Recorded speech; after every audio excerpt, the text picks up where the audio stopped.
Sunshine boarding स्कुलको प्राङ्गणमा हामीले चौथो एकाइ 25औं साधारण सभा हामीले सम्पन्न गर्न गइरहेका छौँ। आदरणीय शेरधनी महानुभावहरू, जति पनि हाम्रो विभिन्न क्लस्टर अनुसार, विभिन्न एकाइ अनुसार एकाइ 2, 3 मा छुट्नुभएका शेरधनी महानुभावहरूको पनि हामीले यहाँ उपस्थित गराइरहेका छौँ। वीरेन्द्रनगर नगरपालिका 5, 6, 7, 8, 9 त्यस्तै गरेर 10, 11, 12, 13, 15, 16 र 3 नम्बरका शेरधनी महानुभावहरू जति पनि छुट्नुभएको छ, यता बायाँ साइडतिरका हाम्रा टेबलमा हाम्रो कर्मचारीहरू बस्नुभएको छ, त्यहाँ सम्पर्क राखिदिनु होला। जनहितकारी बचत तथा ऋण सहकारी संस्थाको 25औं वार्षिक साधारण सभा एकाइ 4 को सभाध्यक्षको आसन ग्रहण गरिदिनु हुनका लागि जनहितकारी बचत तथा ऋण सहकारी संस्थाका श्रद्धेय अध्यक्ष श्री हरिहरनाथ एपीज्यूलाई हार्दिक अनुरोध गर्दछु। धन्यवाद। अब अध्यक्षको आज्ञा अनुसार म कार्यक्रमलाई अगाडि बढाउन गइरहेकी छु।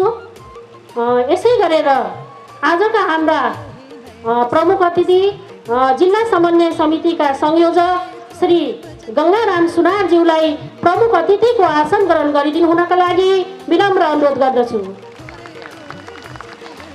धन्यवाद।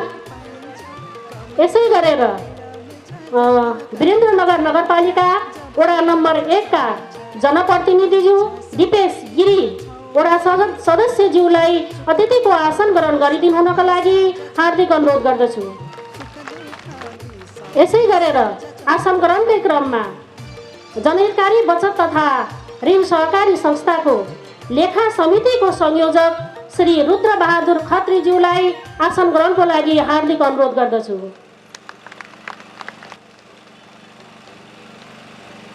यसै गरी आसन ग्रहणकै क्रममा जनहितकारी बचत तथा ऋण सहकारी संस्थाका कोषाध्यक्ष श्री नवराज कडेलज्यूलाई आयोजकको रूपमा आसन ग्रहणको लागि हार्दिक अनुरोध गर्दछु।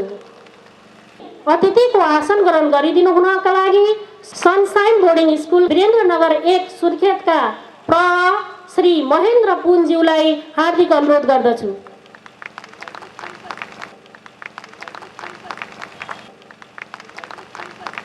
यसै गरी आसन ग्रहणकै क्रममा लेखा समितिका सदस्यहरू श्री सरस्वती गौतम, प्रवीण भूषाल आसन ग्रहणको लागि हार्दिक अनुरोध गर्दछु।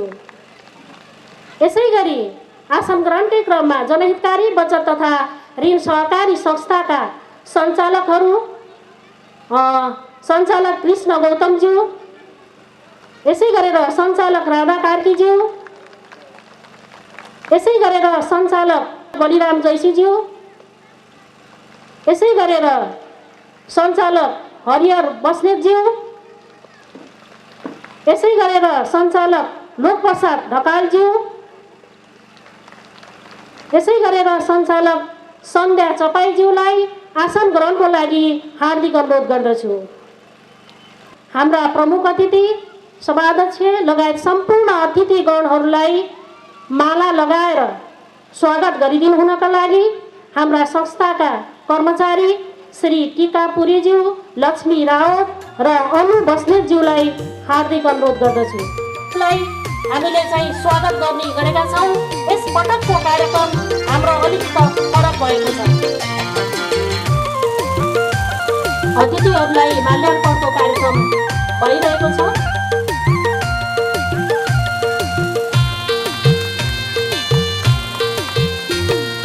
जनहितकारी यो हाम्रो सहकारी, जनहितकारी यो हाम्रो सहकारी आउँदैछ सबतिर धन्यवाद। संस्थाका कर्मचारी टीका पुरी, लक्ष्मी रावत र अनु बस्नेत। अबको पालो रहेको छ स्वागत मन्तव्यको। अत्यन्तै महत्त्वपूर्ण समयका बावजुद पनि हाम्रो निमन्त्रणलाई स्वीकार गरेर आजको हाम्रो सभालाई गरिमामय बनाउनु हुने हाम्रा प्रमुख अतिथि लगायत सम्पूर्ण अतिथिगणहरूलाई शब्दद्वारा स्वागत मन्तव्य राखिदिनु हुनका लागि संस्थाका सञ्चालक श्री राधा कार्कीज्यूलाई हार्दिक अनुरोध गर्दछु। जनहितकारी साकोसका इकाइ नम्बर 4 अनुसार यस साधारण सभामा अध्यक्षताको आसन ग्रहण गरिरहनुभएका जनहितकारी साकोसका सभाध्यक्ष महोदय, आजका हाम्रा प्रमुख अतिथि, जिल्ला समन्वय समितिका संयोजक प्रमुख अतिथि गङ्गाराम सुनारज्यू, अतिथि वार्ड नम्बर 1 का वार्ड सदस्य दिपेश गिरिज्यू, हाम्रा अतिथि सनराइज बोर्डिङ स्कुलका प्रज्यू,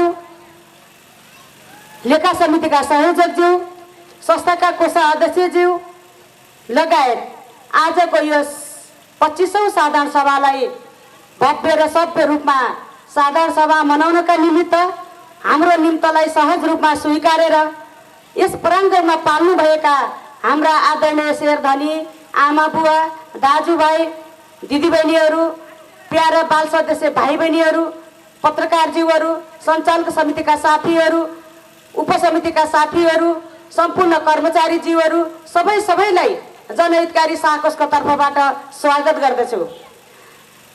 आदरणीय शेरधनी महानुभावहरू, आज अत्यन्तै खुसी लागेको छ। विगतका वर्ष जस्तै यो साकोसले 25औं साधारण सभा मनाउनका निमित्त आज यहाँ तयार भएको छ। यो गरिमामय साधारण सभालाई सम्पन्न गर्नका निमित्त हजुरहरू समयमै आइपुग्नु भयो। यहाँहरूको आगमनलाई विशेष किसिमले धन्यवाद पनि दिन चाहन्छु।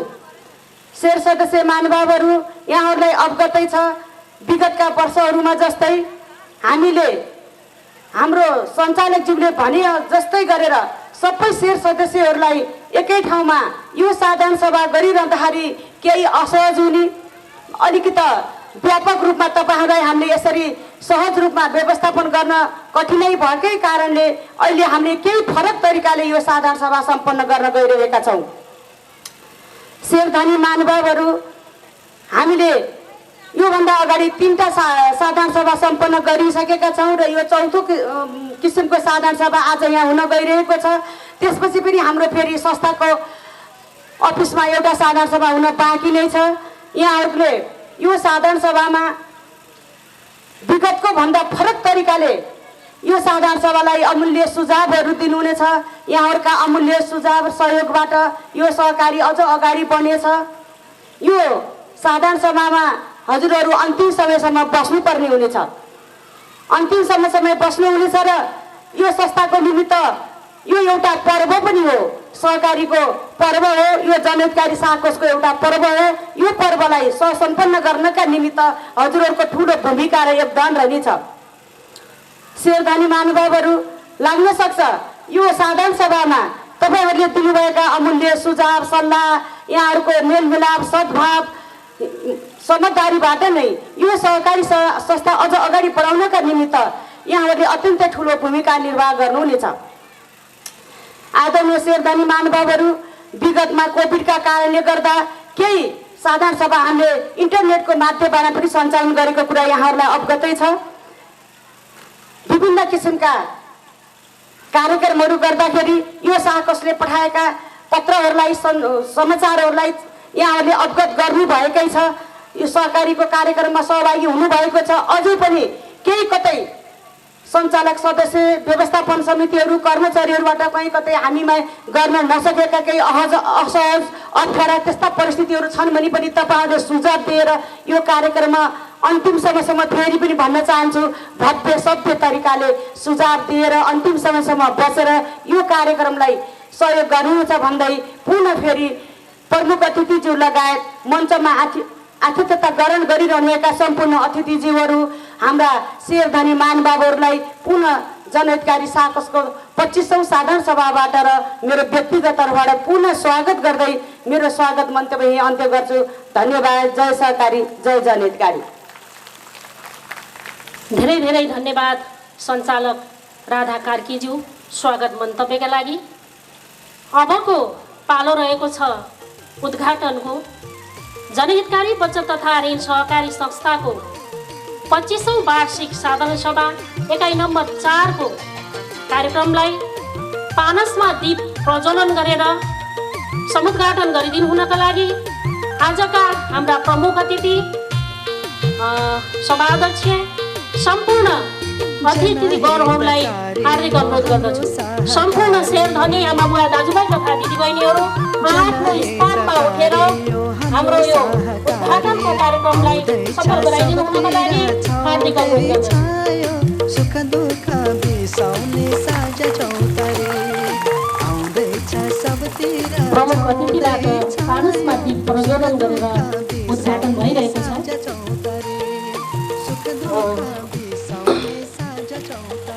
धेरै धेरै धन्यवाद। अबको पालो रहेको छ राष्ट्रिय गानको।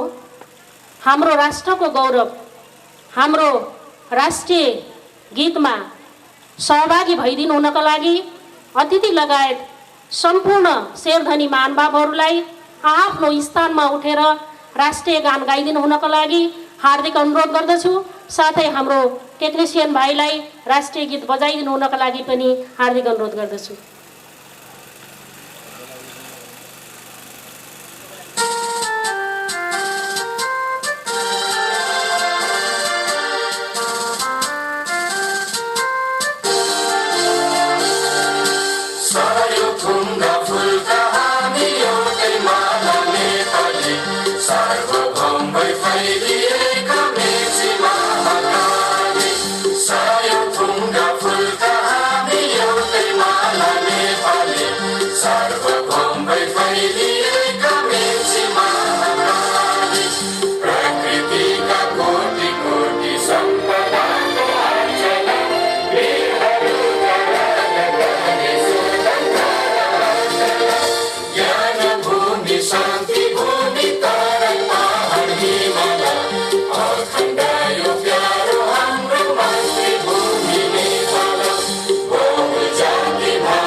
धेरै धेरै धन्यवाद। अबको पालो रहेको छ मौन धारणको। आदरणीय शेरधनी आमा बुवा दाजुभाइ तथा दिदीबहिनीहरू, हामीले आर्थिक वर्ष 79-80मा हाम्रा धेरै सदस्यहरू गुमाएका छौँ। उहाँहरूको आत्माको चिर शान्तिको लागि हामीले 1 मिनेट मौन धारणको कार्यक्रम राखेका छौँ। हाम्रा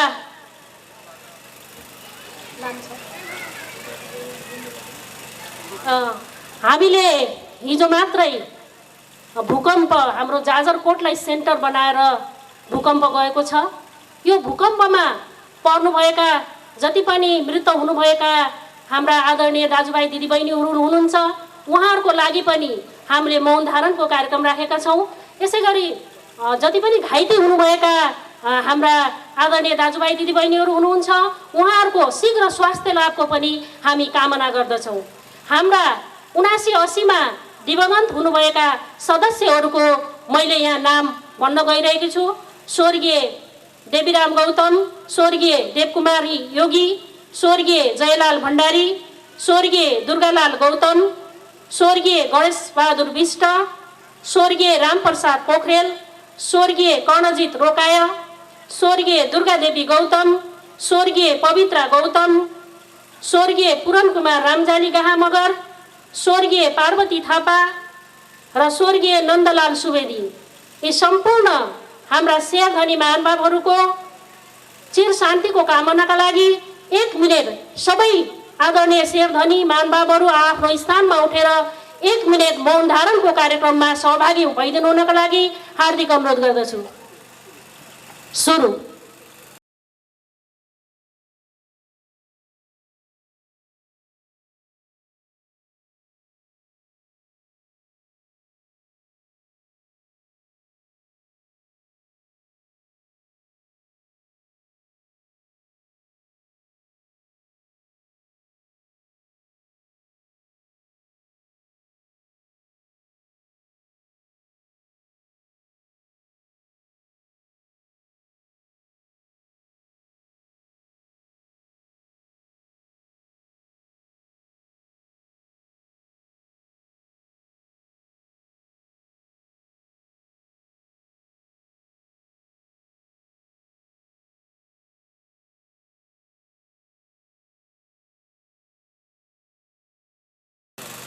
धन्यवाद।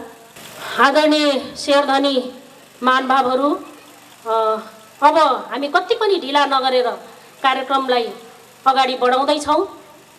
तपाईहरू सबैको हातमा यो प्रतिवेदन छ होला। यो प्रतिवेदनलाई सबैले गहन रूपमा अध्ययन गरिदिनु हुनको लागि म हार्दिक अनुरोध गर्दछु। हाम्रो यस पश्चात बन्द सत्रको कार्यक्रम हुन गइरहेको छ। यहाँहरूको अमूल्य सुझाव सल्लाहको हामी अपेक्षा गरिरहेका छौँ। अब म आर्थिक वर्ष 2079-80 को प्रतिवेदन साथै 80-81 को प्रस्तावित कार्यक्रमलाई प्रस्तुत गरिदिनु हुनका लागि संस्थाका अध्यक्ष श्री हरिहरनाथ योगीजीलाई हार्दिक अनुरोध गर्दछु। संस्थालाई तन मन धनले यो अवस्थासम्म ल्याउनका लागि अत्यन्तै महत्त्वपूर्ण योगदान पुर्याउने यहाँ उपस्थित तपाईँ सम्पूर्ण हाम्रा आदरणीय शेरधनी महानुभावहरू, हामी हाम्रो संस्थाको 25औं वार्षिक साधारण सभामा उपस्थित भएका छौँ र अघि नै हाम्रो सञ्चालिकाले भनिसक्नु भएको छ कि हामी यो वर्षदेखि साधारण सभा अलिक फरक प्रकृतिबाट सम्पन्न गर्न गइरहेका छौँ।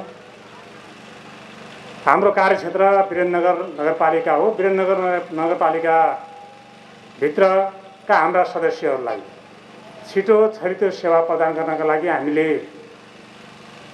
सेवा केन्द्रहरू खोलेका छौँ र नयाँ सेवा केन्द्रहरू थप गर्ने प्रयत्न पनि गरिरहेका छौँ।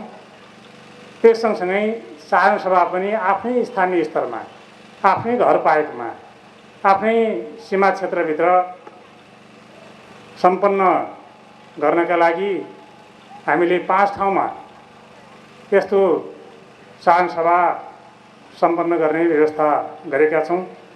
त्यस अन्तर्गत हामीले 3 स्थानमा यस पूर्व साधारण सभा सम्पन्न गरिसकेका छौँ र आज चौथो साधारण सभा यहाँ सम्पन्न गर्न गइरहेका छौँ। त हामीले यो उद्घाटन सत्रलाई पनि छोटो र संक्षेपमा सम्पन्न गर्ने कोसिस हामीले गरेका छौँ र हामीले एउटा नयाँ संस्कारको विकास पनि गर्न खोजिरहेछौँ। पहिले जति पनि सङ्घ संस्थाहरू छन्, विभिन्न कार्यक्रमहरू गरिन्छ, ती कार्यक्रममा धेरै अतिथिहरूको आसन ग्रहण चाहिँ हुने अनि श्रोताहरू कतिपय ठाउँमा त मञ्चमा भन्दा पनि कम हुने र अतिथिहरूका मन्तव्यहरू सुन्दा हामीलाई हैरान हुने, त्यस्तो खालको प्रचलन अलिक बढी भइसकेको कारणले गर्दाखेरि अब हामीले के गरेका छौँ भन्दाखेरि थोरै अतिथि बोलाउने र त्यो अतिथि पनि हामीले हाम्रै सदस्यहरू, आजको हाम्रो प्रमुख अतिथि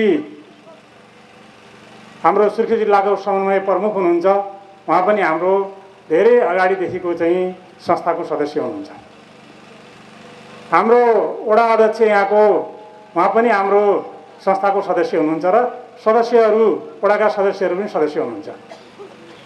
हामीले आज सामाजिक सङ्घ संस्था र सहकारी संस्थाहरूलाई पनि आमन्त्रण गरेका छैनौँ। किन भन्दाखेरि धेरै सहकारी संस्थाहरू यो वडामा पनि क्रियाशील छन्, सामाजिक संस्थाहरू पनि चाहिँ छन्। अब सबैलाई बोलाउँदा यो अगाडिको चाहिँ कुर्सीहरू धेरै हुन्छ, तर बोल्न दिने हो भने तपाईँहरू जो साधारण सभामा बस्नु भएको छ, यो संस्थाका खास हकदारहरू हुनुहुन्छ, तपाईँहरूले बोल्ने समय नै नहुने स्थिति बन्छ।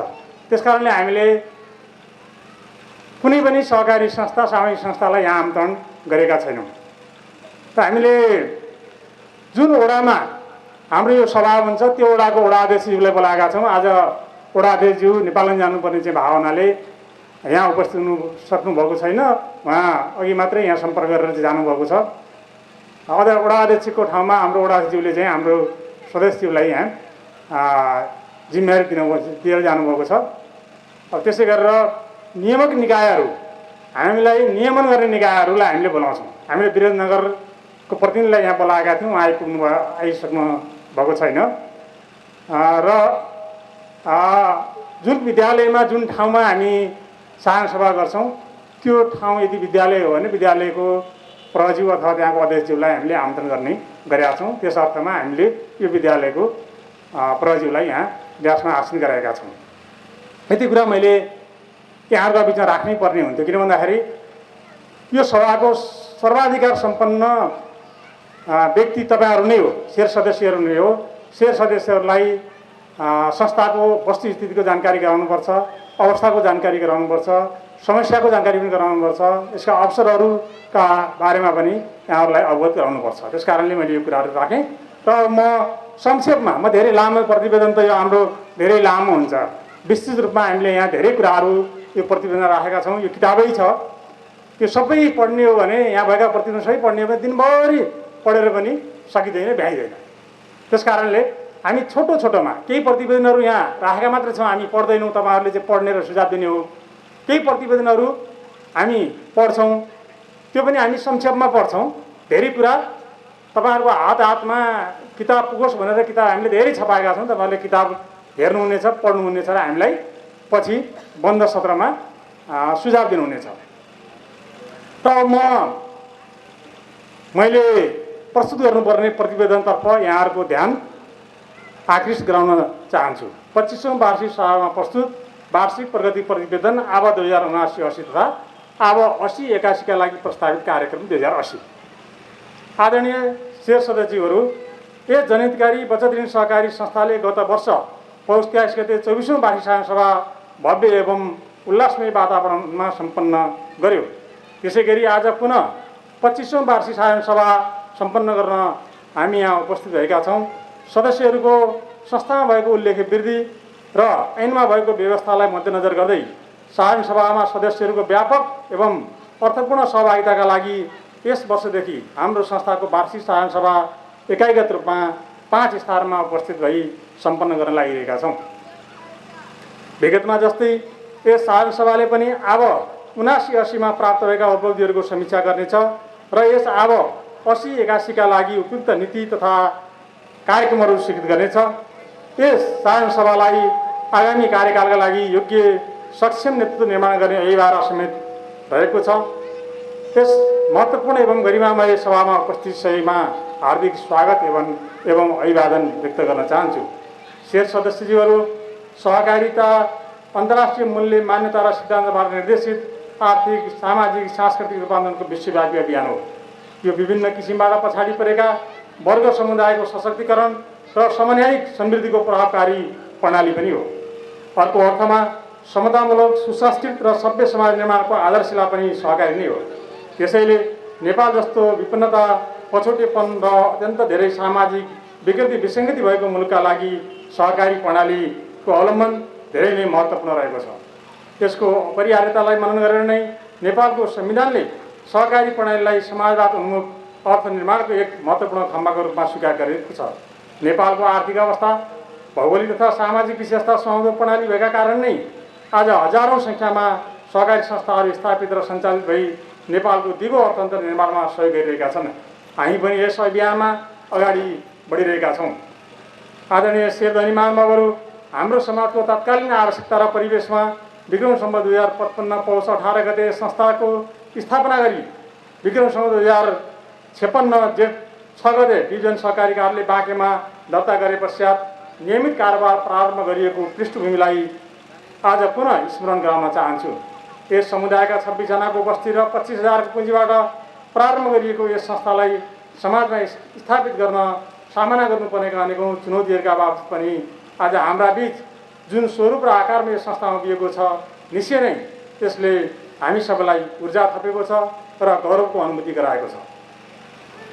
स्थापनादेखि आजसम्मका सबै वर्षहरूमा सम्पन्न साधारण सभाहरू हार्दिकतापूर्ण र उपलब्धिपूर्ण नै रहेका छन्। विगतका सबै साधारण सभाबाट स्वीकृत नीति तथा कार्यक्रमहरूको कार्यान्वयनबाट प्रत्येक पछिल्ला वर्षहरूमा थप उपलब्धिहरू प्राप्त भइरहेका छन्। विश्वास छ यो 25औं वार्षिक साधारण सभा पनि थप उपलब्धिपूर्ण नै हुनेछ। उपस्थित सदस्यज्यूहरू, अब यस संस्थाको वर्तमान सञ्चालन समितिको 4 वर्षीय कार्यकालको छोटो समीक्षा तथा गत 24औं वार्षिक साधारण सभाबाट स्वीकृत नीति तथा कार्यक्रमको कार्यान्वयनबाट प्राप्त उपलब्धिहरूलाई केही बुँदाहरूमा संक्षिप्तीकरण गर्न चाहन्छु। 1. पछिल्लो कार्यकालको समीक्षा। यस संस्थाको 21औं वार्षिक साधारण सभाबाट सर्वसम्मत रूपमा गठन भएको वर्तमान सञ्चालक समितिको 4 वर्षीय कार्यकालले चाहिँ साधारण सभाबाट पुरा हुँदैछ। यस सञ्चालक समितिको कार्यकाल तुलनात्मक रूपले धेरै नै उतार चढाव र चुनौतीपूर्ण रह्यो। कार्यकालको दोस्रो वर्षको प्रारम्भदेखि नै विश्वव्यापी रूपमा फैलिएको कोभिड महामारीबाट नेपाल पनि आक्रान्त बन्यो र सहकारी लगायत सबै व्यावसायिक क्षेत्र प्रभावित भयो। संस्थाका साधारण सभा र कार्यक्रमहरू सदस्यहरूको भौतिक उपस्थितिमा गर्न नसकी सूचना प्रविधिको माध्यमबाट सम्पन्न गरिए। अत्यन्त धेरै स्वास्थ्य जोखिमका कारण अत्यावश्यक भएका सबै कारोबार र भेटघाट बन्द गर्नुपर्ने बाध्यतात्मक अवस्थाले गर्दा तोकेका लक्ष्य उद्देश्यहरू पुरा गर्न सकिएन। यस कोभिड महामारीले झन्डै 2 आर्थिक वर्षलाई नराम्रोसँग प्रभावित बनायो। कार्यकालको तेस्रो वर्षको अन्त्यतिर कोभिडको प्रभाव सामान्य हुँदै गर्दा अन्तर्राष्ट्रिय क्षेत्र र हाम्रो मुलुकमा समेत वित्तीय सङ्कटका सङ्केतहरू देखा परे। आर्थिक वर्ष 2079-80 को प्रारम्भबाट नै बैंक वित्तीय तथा सहकारी संस्थाहरूमा चरम तरलता सङ्कट उत्पन्न भयो। संस्थाहरूमा बचत नहुने तर फिर्ता धेरै गर्नुपर्ने, ऋण असुली नहुने तर ऋणको माग बढिरहने अत्यन्तै जटिल समस्याको सामना गर्नु पर्यो। तरलता सङ्कटको प्रभाव आजसम्म पनि रहेकाले कतिपय बैंक वित्तीय संस्था र सहकारीहरूको ऋण लगानी प्रभावित भइरहेको छ। यस परिस्थितिका कारण वित्तीय जोखिमको उचित व्यवस्था गर्न नसक्दा कतिपय सहकारी संस्थाहरू बन्द नै गर्नुपर्ने परिस्थिति सिर्जना भयो भने अधिकांशलाई आफ्नो साख जोगाउन धेरै ठुलो मेहनत गर्नु परिरहेको अवस्था छ। कोभिड महामारी र तरलता व्यवस्थापनको सङ्कटले हाम्रो संस्था पनि प्रभावित नभएको होइन, तर पनि तपाईँ सदस्यहरूको संस्थाप्रतिको विश्वास र प्रतिबद्धताका कारण कतिपय समस्याहरूका बावजुद पनि संस्थालाई दुर्घटनाबाट जोगाउन सफल भएका छौँ। कल्पना नै नगरिएका चुनौतीहरूका चाङका बिचमा केही सकारात्मक परिणामहरू पनि प्राप्त भएका छन्। यस अवधिमा कुल 3,401 जना सदस्य र 3,16,12,200 सेयर पुँजी थप भएको छ। त्यसै गरी यस अवधिमा रु 26,13,32,147 रुपियाँ बचत थप भएको छ। कुल सम्पत्ति 39,39,39,927 थप भएको देखिन्छ। वित्तीय सङ्कटको जटिल अवस्थामा पनि सदस्यहरूको आवश्यकताको प्राथमिकरण गरी निश्चित सीमासम्म ऋण लगानी गर्न सक्षम रह्यो भने सबै वर्षहरूमा संस्थाका वित्तीय विवरणहरू बचतमा राख्न सफल भयो। यस सङ्कटपूर्ण 4 वर्षको अवधिमा संस्थाको आन्तरिक व्यवस्थापन र सदस्यको सेवा सुविधालाई निरन्तरता दिन सफल रह्यो। उल्लेखित तथ्याङ्कबाट हाम्रो संस्था कुनै पनि सङ्कटहरूको सहजै सामना गर्न सक्षम छ भन्ने प्रमाणित भएको छ। 2. साङ्गठनिक संरचना, बैठक र महत्त्वपूर्ण निर्णयहरू। हाम्रो संस्थाको नेतृत्व समन्वय र सुपरिवेशका लागि 11 सदस्यीय सञ्चालक समिति र 3 सदस्यीय लेखा समितिको व्यवस्था संस्थाको विनियममा रहेको छ र सञ्चालक समितिलाई सहयोग पुर्याउनका लागि हामीले आवश्यकता अनुसारका विभिन्न समिति उपसमितिहरू निर्माण गरेका छौँ र ती समिति उपसमितिले आफ्नो जिम्मेवारी भूमिका अनुसारका कामहरू चाहिँ सम्पन्न गरिरहेको अवस्था छ र हामीले सदस्यहरूको सेवालाई अलि नजिकबाट सेवा प्रदान गर्नका लागि विगतमा वीरेन्द्रनगर 6 वीरेन्द्र चोकमा र पिपरिया चोकमा 2टा सेवा केन्द्र सञ्चालन गरिरहेका थियौँ भने अहिले यो आर्थिक वर्षमा हामीले वीरेन्द्रनगर 10 को एयरपोर्ट चोक र वीरेन्द्रनगर 8 को कालिङ चोकमा नयाँ सेवा केन्द्र चाहिँ थप गरेर सञ्चालन गर्न गइरहेका छौँ। यस संस्थाको 24औं वार्षिक साधारण सभाबाट पारित गरेका नीति कार्यक्रमलाई कार्यान्वयन गर्न सञ्चालक समितिका 16वटा बैठक सम्पन्न भएका छन् र ती बैठकहरूबाट 190 वटा विभिन्न निर्णयहरू भएका छन्। त्यसै गरेर लेखा सुपरिवेशन समिति लगायत विभिन्न उपसमितिका पनि आवश्यकता अनुसारका बैठकहरू सम्पन्न भएका छन्। 2. शेर सदस्य तथा बाल सदस्यको अवस्था। हाम्रो गएको आर्थिक वर्ष 79-80 को असार माससम्ममा 1130 जना नयाँ सदस्यहरू थप भएको छ र कुल सदस्य 9784 पुगेको छ अहिले। त्यसै गरी आर्थिक वर्षको भदौ मसानसम्म 92 जना थप भएर कुल सदस्य सङ्ख्या 9876 रहेको छ। त्यसै गरी आर्थिक वर्ष 78-79 मा कुल बाल सदस्य सङ्ख्या 3072 जना रहेकोमा यस आर्थिक वर्ष 79-80 को आसार माससम्ममा 250 जना बाल सदस्य थप भई कुल बाल सदस्य सङ्ख्या 3332 पुगेको छ भने 30 जना अरू थप भएर अहिले कुल बाल सदस्य सङ्ख्या 3362 रहेको छ भने 121 जना बाल सदस्यहरूलाई उमेर पुगेका कारणले हामीले सदस्यमा रूपान्तरण गरिसकेका छौँ। संस्थाको पुँजी संरचनाको अवस्था, हाम्रो सेयर पुँजी अहिले कति छ, बचत कति छ भन्ने कुरा हामीले यो बुझामा राखेका छौँ।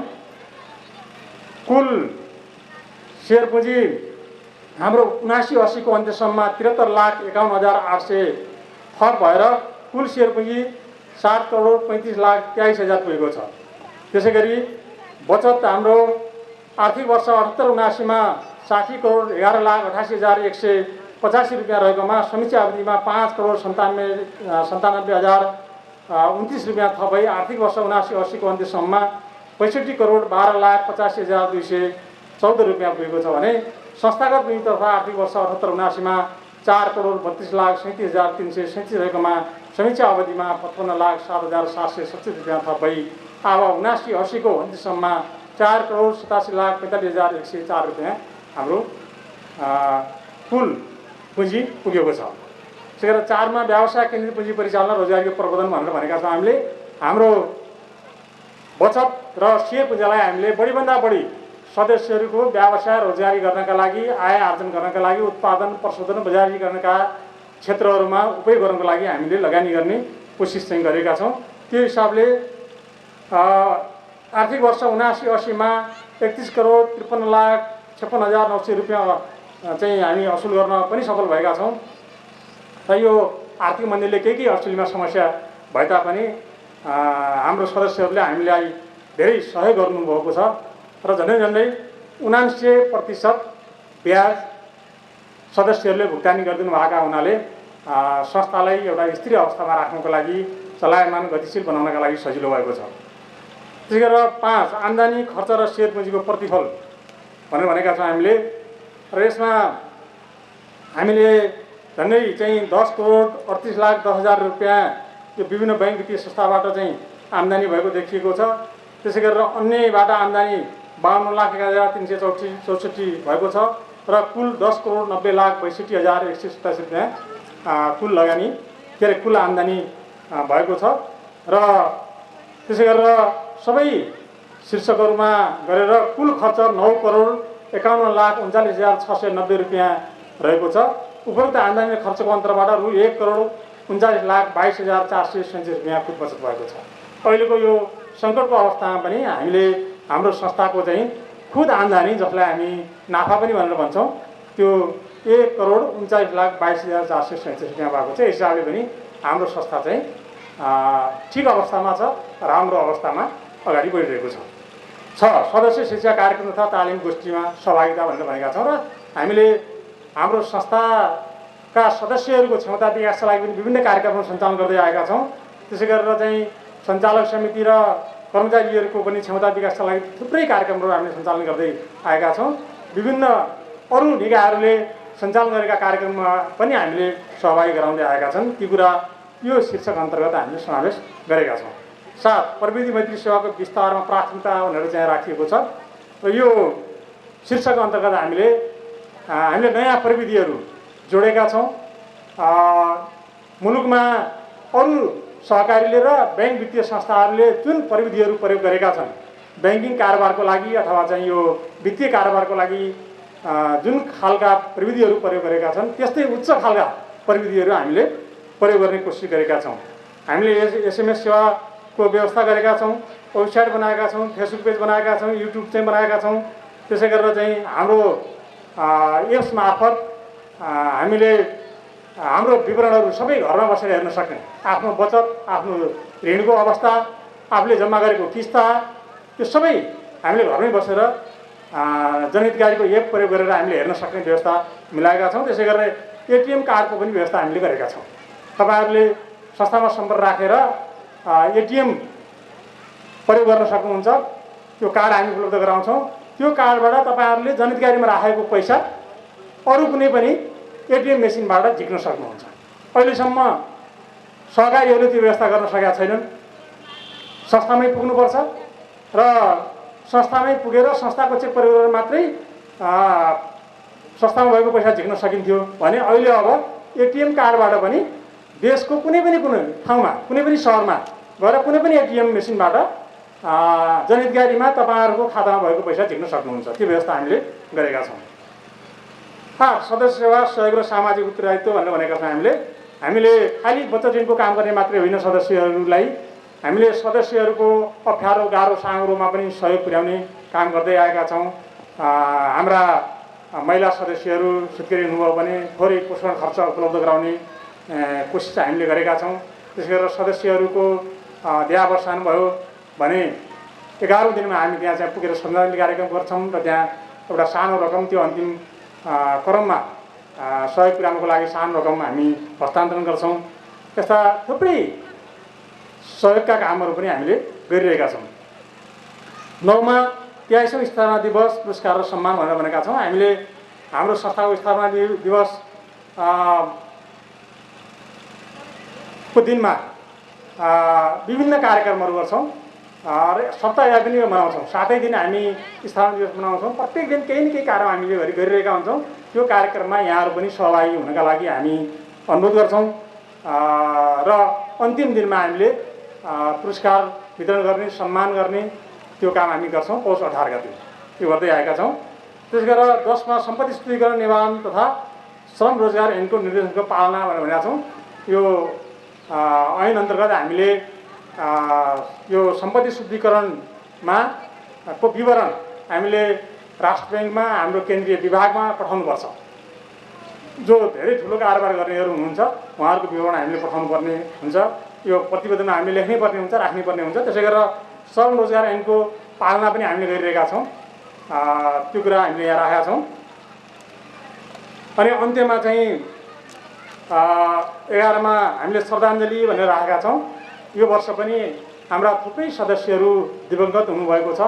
हामीले नचाहँदै हामीले कल्पना नगरेको जुन घटना हामीले बेहोर्नु परेको छ, हाम्रा सदस्यहरूलाई हामीले गुमाउनु परेको छ। हामी अत्यन्तै दुःखी छौँ। जनहितकारी परिवार अत्यन्तै दुःखी छ। हामीले अघि उहाँहरूको स्मरणमा श्रद्धाञ्जली मौन धारण पनि चाहिँ गऱ्यौँ। उहाँहरूको सबैको नाम हामीले समावेश गरेका छौँ र यो सभा दुःख प्रकट गर्छ, उहाँहरूप्रति चाहिँ श्रद्धाञ्जली व्यक्त गर्छ र शोकाकुल परिवारजनप्रति हामी संवेदना प्रकट गर्छ। आदरणीय सदस्यज्यू र अब म यस संस्थाको आब 80-81 का लागि प्रस्तावित गर्ने नीति कार्यक्रमका आधारहरू यहाँ पेश गर्न चाहिँ चाहन्छु होइन। हामीले अब यो वर्षमा के कामहरू गर्छौँ भनेर पनि यहाँ राखेका चाहिँ छौँ। त्यो कार्यक्रमका आधारहरू के हुन् भनेर पनि हामी उल्लेख गरेका छौँ र के काम गर्छौँ, कति गर्छौँ भनेर पनि हामी यहाँ उल्लेख गरेका छौँ। त्यो यहाँहरूले त्यो पुस्तिकाको अध्ययन गरेर जानकारी लिनुहुनेछ र केही भएमा हामीलाई सुझाव दिनुहुनेछ। हामीले हाम्रा कार्यक्रमहरूलाई अलि स्लोगानको रूपमा यहाँ प्रस्तुत गरेका छौँ। जस्तो म मेरो परिवार र छिमेक गोलबन्द गरौँ आउनेछ परिणाम सार्थक भनेर राखेका छौँ होइन। सबै हामी सदस्यहरूले आफ्नो छरछिमेकलाई गोलबन्द गर्ने यो संस्थामा आफ्नो परिवारका सबै सदस्यहरूलाई यसमा आबद्ध गराउने भनेर चाहिँ भनेका छौँ। र यो वर्ष हामीले सदस्य सङ्ख्या कति पुर्याउँछौँ त भन्दाखेरि 11,042 पुर्याउनेछौँ हामी भने बाल सदस्य हामी 3,580 पुर्याउने लक्ष्य हामीले निर्धारण गरेका छौँ।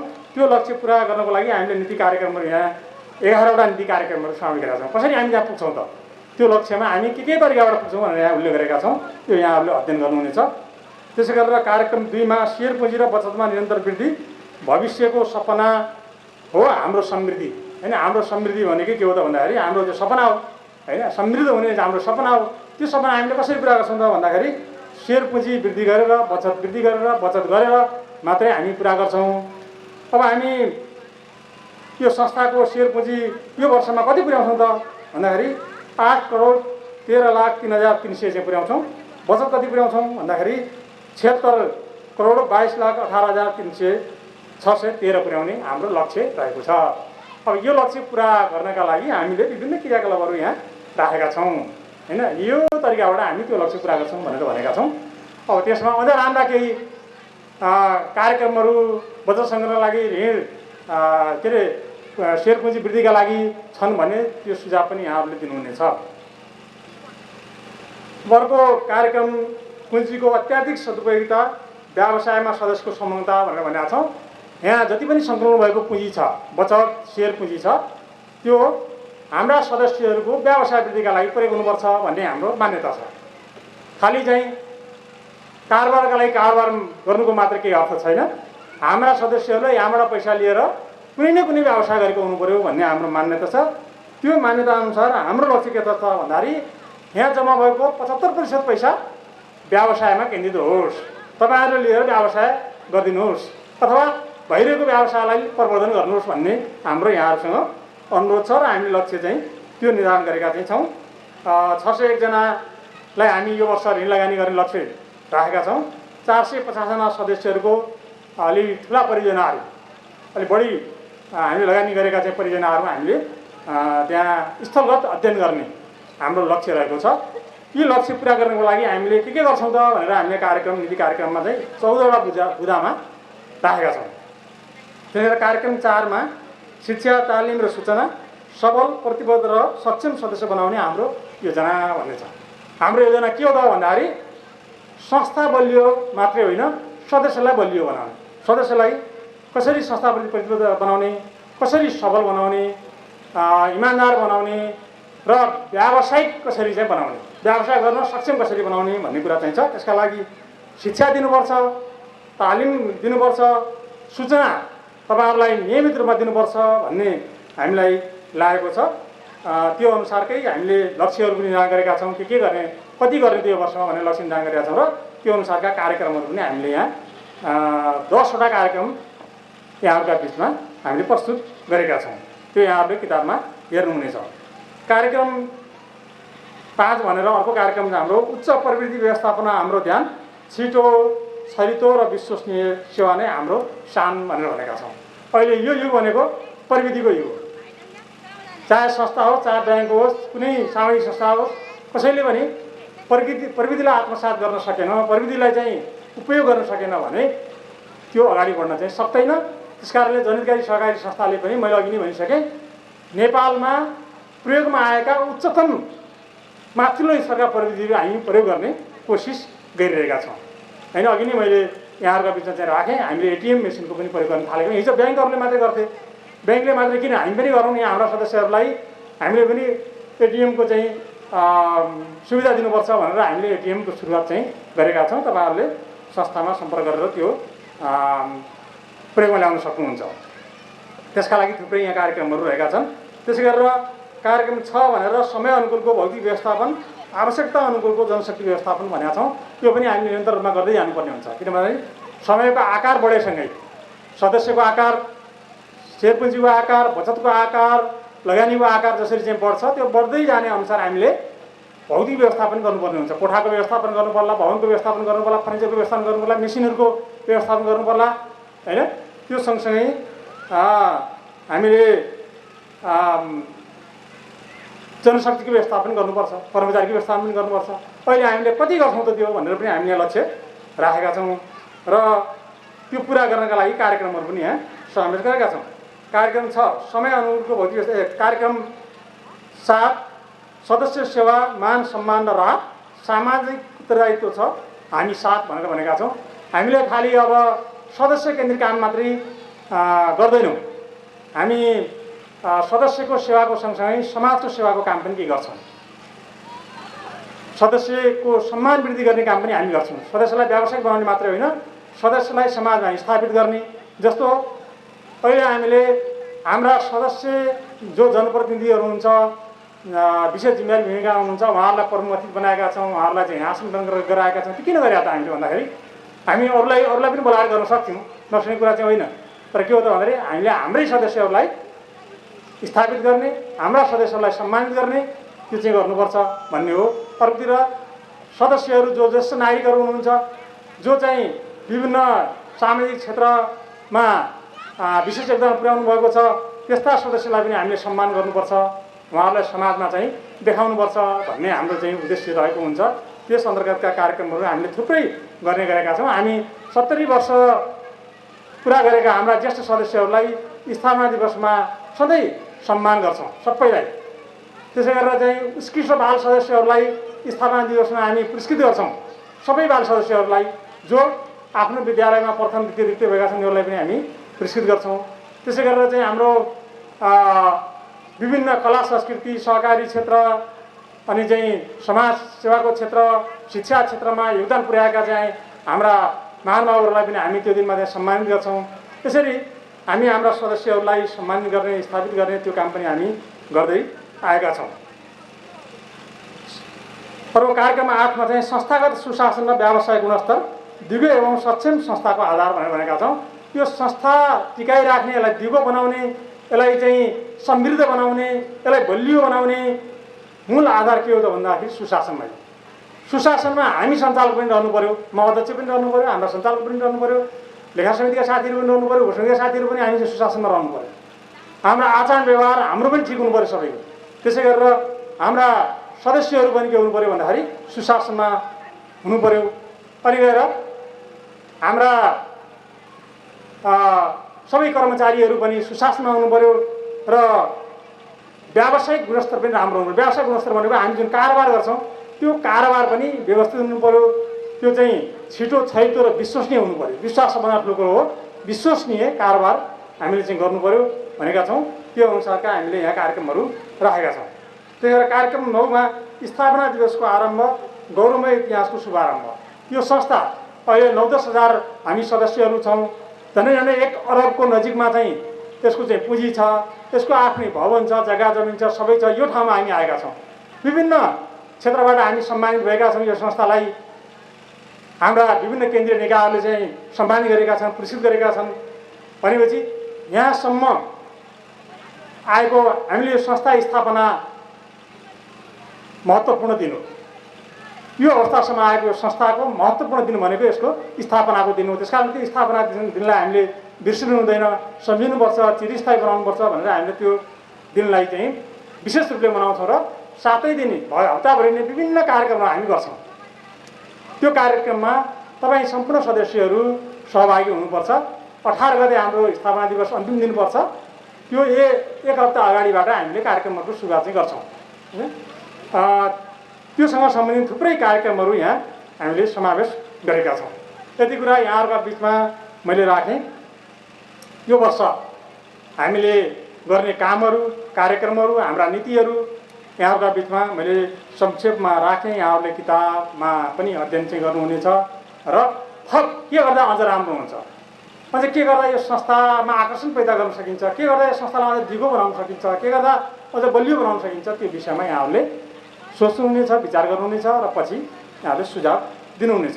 अन्त्यमा यस संस्थाको वृद्धि विकासमा का लागि सहयोग पुर्याउनुहुने आदरणीय सम्पूर्ण शीर्ष सदस्यहरू, नियामक निकाय, जनप्रतिनिधि, समिति, उपसमिति, कर्मचारी तथा शुभेच्छुक सम्पूर्ण नागरिक समाजप्रति हार्दिक कृतज्ञता व्यक्त गर्दछु। धन्यवाद। जय सरकारी, जय जनता।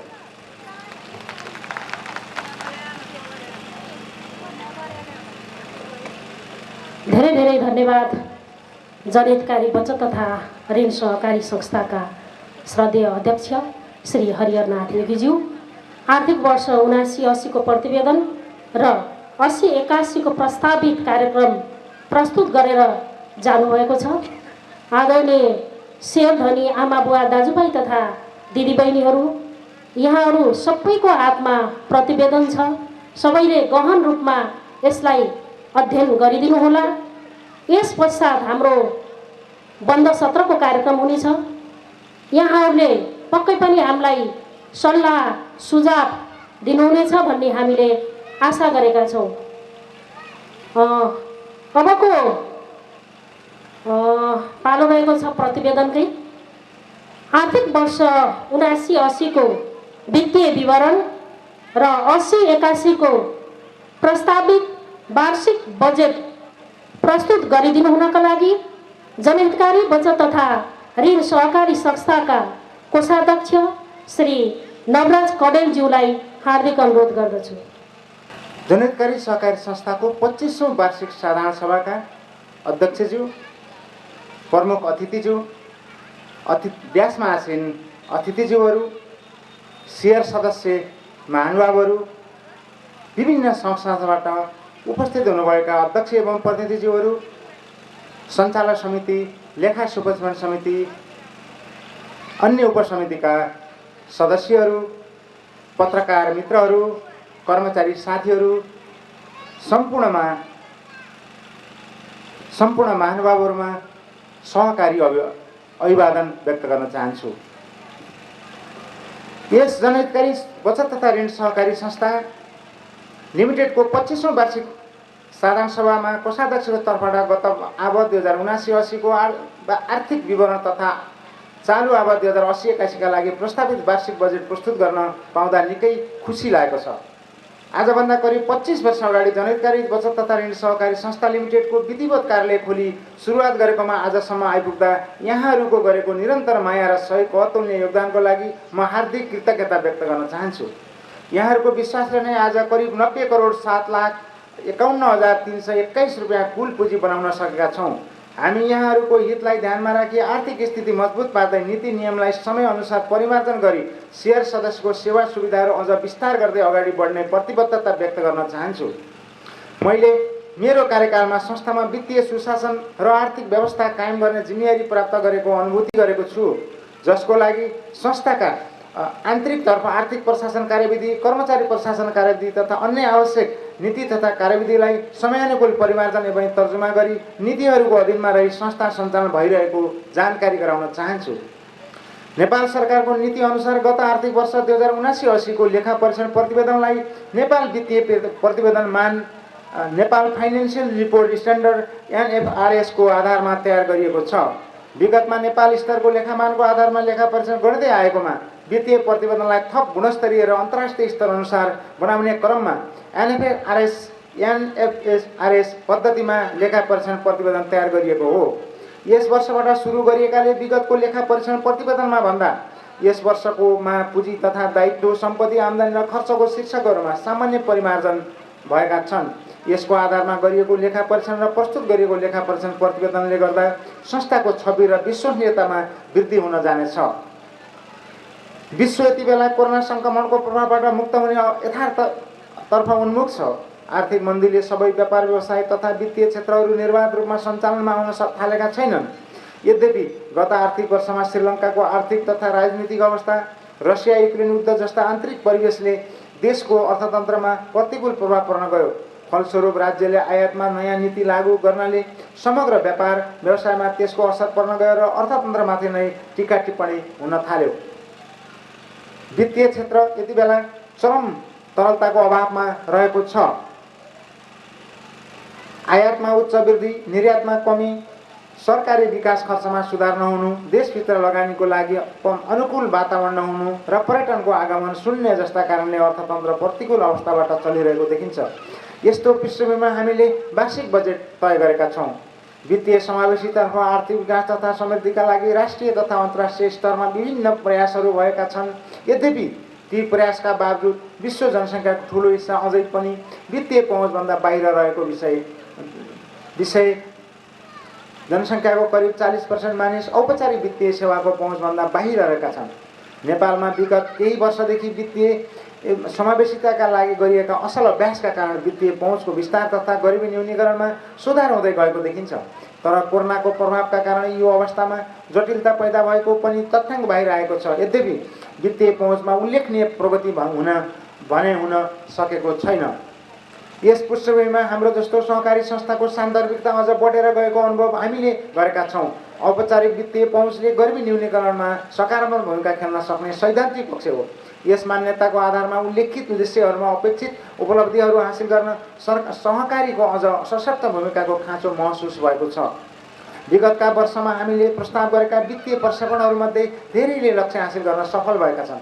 विगतको तुलनामा संस्थाको वित्तीय सञ्चालन सबल र सक्षम हुँदै गइरहेको पृष्ठभूमिमा रहेर गत वर्ष के कति उपलब्धिहरू हासिल गर्न सकिए भन्ने बारे व्यापक छलफल र अध्ययन पश्चात संस्थाका अध्यक्षद्वारा प्रस्तुत वास्तविक वार्षिक नीति तथा कार्यक्रमको अधीनमा रही गत आर्थिक वर्ष 2079-80 को आर्थिक समीक्षा तथा चालु आर्थिक वर्ष 80-81 का लागि प्रस्तावित वार्षिक बजेट श्रवण गरिदिनु हुन र सल्लाह सुझावको अपेक्षा राख्दछु।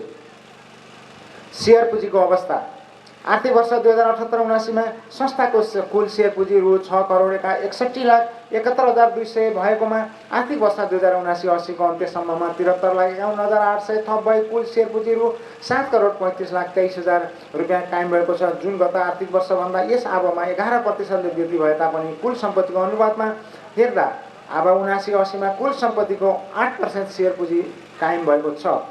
गतको तुलनामा कुल सेयर पुँजी वृद्धि भए तापनि कुल सम्पत्ति वृद्धिको अनुपातमा कुल सेयर पुँजीको अवस्था कम नै भएको छ। कुल सदस्य सङ्ख्यामा सेयर पुँजीको सहभागितालाई हेर्दा प्रति सदस्य औसत सेयर 7,800 रुपियाँ हुनुपर्नेमा 20% सदस्यहरूको मात्र उक्त सीमा पुरा गरेको पाइन्छ। हाल सदस्यले किनेको सेयर पुँजीलाई कुल सम्पत्तिको अनुपातमा सेयर पुँजीलाई बाह्य रूपमा बृहत रूपमा वृद्धि गर्नुपर्ने देखिन्छ। स्वीकृत विनियम नीति तथा कार्यविधिको व्यवस्था अनुरूपको न्यूनतम सेयर खरिद नगर्ने सदस्यलाई सदस्यता तथा सेयर नीति बमोजिमको सेयरको मापदण्ड पुरा गर्न अनुरोध गरिन्छ। कोष हिसाबको अवस्था अब 2078-79मा संस्थाको कुल कोष हिसाब 5,33,68,393 रुपियाँ रहेकोमा अब 79-80को अन्तमा यस संस्थाको कुल कोष हिसाब रु 5,96,59,163 रुपियाँ रहेको छ, जसमध्ये जगडा कोषमा रु 4,83,56,146 रुपियाँ रहेको छ भने अन्य कोषमा रु 1,13,03,070 रुपियाँ रहेको छ। कुल वित्तीय स्रोतको 6.58% हिस्सा जगडा तथा अन्य कोषमा रहेको छ। बचत तथा निक्षेपको अवस्था आर्थिक वर्ष 2078-79मा यस संस्थाको कुल बचत रु 60,88,185 रुपियाँ रहेकोमा समीक्षा अवधिमा 5,97,29,000 थप भई आर्थिक वर्ष 79-80को अन्तमा 65,12,85,214 रुपियाँ कायम भएको छ, जुन गत आर्थिक वर्षभन्दा यस आर्थिक वर्षमा 8% वृद्धि भएको हो। कुल सम्पत्तिको अनुपातमा कुल बचत 71.80% रहेको छ।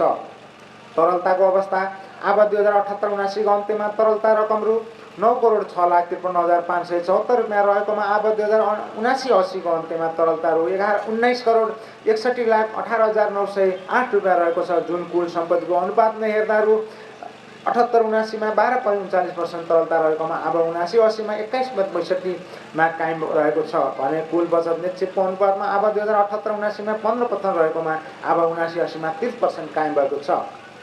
वित्तीय लगानीको अवस्था संस्था आबद्ध रहेको राष्ट्रिय सहकारी बैंक लिमिटेडमा रु 44 लाख, नेपाल बचत तथा ऋण केन्द्रीय सहकारी सङ्घ लिमिटेडमा रु 12,57,400, कर्णाली प्रदेश बचत तथा ऋण सहकारी लिमिटेडमा रु 50,000, सुर्खेत जिल्ला बचत तथा ऋण सहकारी सङ्घ लिमिटेडमा 15,000 र सुर्खेत जिल्ला सहकारी सङ्घ लिमिटेडमा 3,000 गरी कुल सेयर लगानी 57,25,400 रुपियाँ रहेको छ, जुन कुल सम्पत्तिको अनुपात हेर्दा अब 78-79मा 72% रहेकोमा यो आबमा 63% रहेको छ। ऋण लगानीको अवस्था संस्था आबद्ध रहेको राष्ट्रिय सहकारी अब 2078-79को अन्तमा रु 60,68,17,467 रुपियाँ उठ्न बाँकी ऋण रहेकोमा अब 79-80मा रु 7,26,08,608 रुपियाँ वृद्धि गरी 67,70,86,075 रुपियाँ बाँकी रहेको छ, जुन गत आर्थिक वर्षको तुलनामा 10% वृद्धि भएको छ। कुल सम्पत्तिको अनुपातमा कुल ऋण लगानीको अनुपात 74.65% कायम भएको छ। स्थिर सम्पत्तिको अवस्था अब 2079-80को अन्तमा स्थिर सम्पत्ति अन्तर्गत कुल 2,42,28,906 रुपियाँ रहेकोमा अब 79-80को अन्तमा जग्गा रु 1,10,13,235, भवन रु 1,11,00,00, 79,015 रुपियाँ, फर्निचर तथा फिक्चर्स 70,05,150 रुपियाँ, कार्यालय उपकरण 13,31,400 रुपियाँ र अन्य विभिन्न सम्पत्ति 51,820 रुपियाँ गरी कुल रु 2,42,80,726 रुपियाँ बाँकी रहेको छ, जुन कुल सम्पत्तिको अनुपातमा रु 2.68% रहेको छ। कुल सम्पत्तिको अवस्था आर्थिक वर्ष 2078-79मा कुल सम्पत्ति 73,11,64,613 रुपियाँ रहेकोमा अब 2079-80मा 17,58,86,208 रुपियाँ वृद्धि भयो, 90,07,51,321 रुपियाँ कायम भएको छ। यसरी यस अवधिमा कुल सम्पत्तिको वृद्धि 24% कायम भएको छ। आदरणीय शेयर सदस्यहरू, अब 2079-80को वास्तविक आय व्यय विवरणको अवस्था पेश गर्ने अनुमति चाहन्छु। आम्दानी र खर्चको अवस्था ऋण लगानीबाट कुल ऋण लगानी तथा बैंकिङ तथा वित्तीय संस्थाबाट प्राप्त ब्याज आम्दानी रु 10,38,50,863 प्राप्त भएको छ भने अन्य आम्दानी रु 52,51,11,364 गरी कुल 10,90,62,127 रुपियाँ रहेको छ। यसै गरी खर्चतर्फ सबैभन्दा बढी सदस्यको बचतमा ब्याजको भुक्तानी रु 6,66,57,089 रुपियाँ खर्च भएको छ। यसै गरी कर्मचारीहरूको तलब भत्ता रु 1,11,79,737 रुपियाँ र अन्य सञ्चालन खर्च 1,28,608 रुपियाँ स्थिर सम्पत्ति राजकट्टी 16,79,047 रुपियाँ र ऋण जोखिम कोष रु 48,07,982 रुपियाँ व्यवस्था गरिएको छ। विभिन्न शीर्षकमा गरी आवत 2079-80 को कुल खर्च रु 9,39,39,690 रुपियाँ भएको छ। उपरोक्त आम्दानी र खर्चको अन्तरबाट रु 1,39,22,437 रुपियाँ खुद बचत गर्न सफल भएका छौँ। अन्य कोष खर्च तथा कोष स्थानान्तरणको अवस्था अब 79-80 संस्थाको सेयर लाभांश रु 43,08,612 रुपियाँ सदस्यहरूलाई वितरण गरिएको छ भने रु 1,79,330 रुपियाँ झगडा कोषमा स्थानान्तरण गरिएको छ।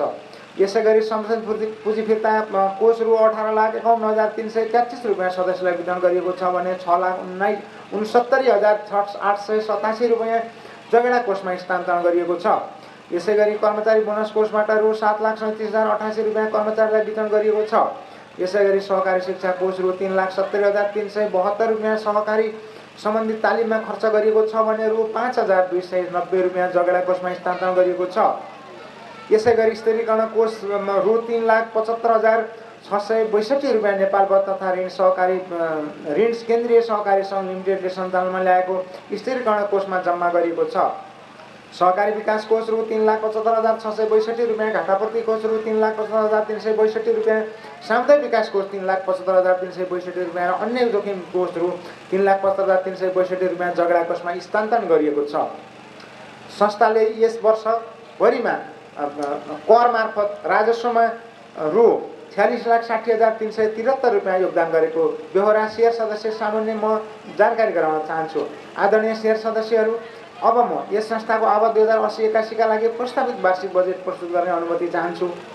आर्थिक वर्ष 80-81 को वार्षिक बजेट तयार गर्दा वार्षिक नीति तथा कार्यक्रमको अधीनमा रही रणनीतिक योजना, वित्तीय स्रोत, जनशक्ति, सदस्यको प्रकृति, आवश्यक देशको समग्र आर्थिक स्थिति, नेपाल सरकारको तय गरेको आर्थिक वर्ष 2080-81 को बजेट र राष्ट्र बैङ्कले जारी गरेको मौद्रिक नीति, सहकारी विभागले जारी गरेको निर्देशन, आर्थिक सङ्कटको कारण सदस्यमा परेको प्रभाव, चालू आर्थिक वर्षको संशोधित परिलक्ष्य, साधारण सभाका निर्णय, सञ्चालक समिति निर्देशन समेतलाई ध्यानमा राखी सदस्य सेवालाई केन्द्रबिन्दुमा राखेर तयार गरिएको छ। यस बजेटको कार्यान्वयनबाट सदस्यको आर्थिक, सामाजिक, सांस्कृतिक रूपान्तरण उल्लेख्य मद्दत पुग्ने अपेक्षा गरिएको छ। आदरणीय शेयर सदस्य महानुभावहरू, हामीले आगामी वर्षको बजेट बनाउँदा विगत वर्षका बजेटहरू बनाउँदा लक्ष्य निर्धारण गर्दा यो वर्ष कति लक्ष्यमा प्राप्ति भयो र त्यसलाई आधार मानेर र आगामी वर्ष विद्यमान हामीलाई पर्न सक्ने सम्भावित समस्याहरू के हुन सक्छन् भन्ने कुरालाई पनि यो किताब पुस्तिकामा प्रश्न रूपमा आधार सहित तपाईहरुलाई पेश गरेका छौं। यसको लागि हामीले बजेट निर्माण गर्दा विभिन्न आधारहरू तय गरेका छौं। ती आधारहरू तफसिल अनुसार भएको बेहोरा यहाँहरुका बीचमा जानकारी गराउन चाहन्छु। बजेट निर्माणको न्यूनतम आधारहरू: वार्षिक नीति तथा कार्यक्रम, जनहितकारी साकोसको हाल सञ्चालनमा रहेको केन्द्रीय कार्यालय तथा 2 वटा सेवा केन्द्रहरू र थप हुने नयाँ 3 वटा सेवा केन्द्रहरू तथा 3 वटा सङ्कलन केन्द्रहरूको कारोबारको स्थिति, सम्भावित सदस्यता वृद्धिको अवस्था, जनहितकारी साकोसको रणनीतिक व्यावसायिक योजना, सदस्यको आय स्रोत वृद्धि हुने सम्भावना र संस्थाप्रतिको विश्वसनीयता, जनहितकारी साकोसको साधारण सभाले गरेका निर्णय निर्देशन, नियामक निकायका निर्देशन, सहकारी ऐन तथा अन्य विभिन्न ऐन बमोजिमका व्यवस्थाहरू, देशमा राजनीतिक स्थिरताले समग्र आर्थिक क्रियाकलापमा पार्ने प्रभाव, स्थानीय प्रदेश तथा सङ्घीय सरकारबाट प्रस्तुत बजेट तथा कार्यक्रमले पार्ने प्रभाव, हाल संस्थामा कार्यरत जनशक्तिको कार्यकुशलता र आत्मविश्वास, संस्थाको नियमित नीति तथा कार्यविधिहरू, सञ्चालन समिति र उपसमितिको अनुभव र क्षमता, संस्थासँग सरकारी क्षेत्र निकायहरूसँगको सम्बन्ध, आर्थिक सङ्कटले सदस्यलाई पारेको प्रभाव, यी हाम्रा आधारहरूमा टेकेर हामीले आगामी वर्षको बजेट निर्माण गरेका छौँ। बजेट निर्माण गर्नका मुख्य उद्देश्यहरू तफसिल अनुसार रहेको बेहोरा शेयर सदस्यहरूको बीचमा राख्न चाहन्छु।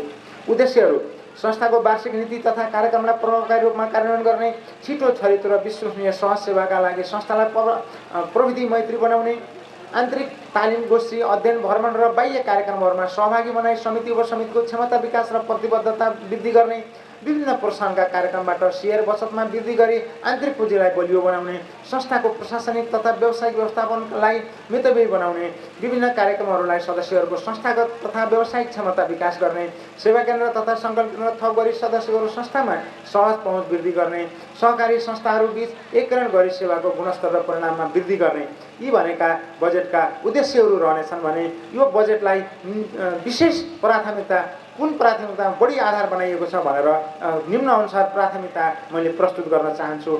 बजेटका प्राथमिकताहरू पुँजी स्रोतको वृद्धि र जोखिम रहित परिचालन, सदस्यहरूको व्यावसायिक क्षमता विकास र आवश्यक पुँजीको परिपूर्ति, नीति विधि र प्रविधिको समुचित व्यवस्थापन, आन्तरिक जनशक्तिको क्षमता विकास र प्रभावकारी परिचालन, समिति र उपसमितिको क्षमता र जवाफदेहिता वृद्धि, संस्थागीकरण व्यवस्थापन र प्रवर्धन, आर्थिक सङ्कटको प्रभाव न्यूनीकरण र सहयोग, रोजगारी प्रवर्धन र सहयोग।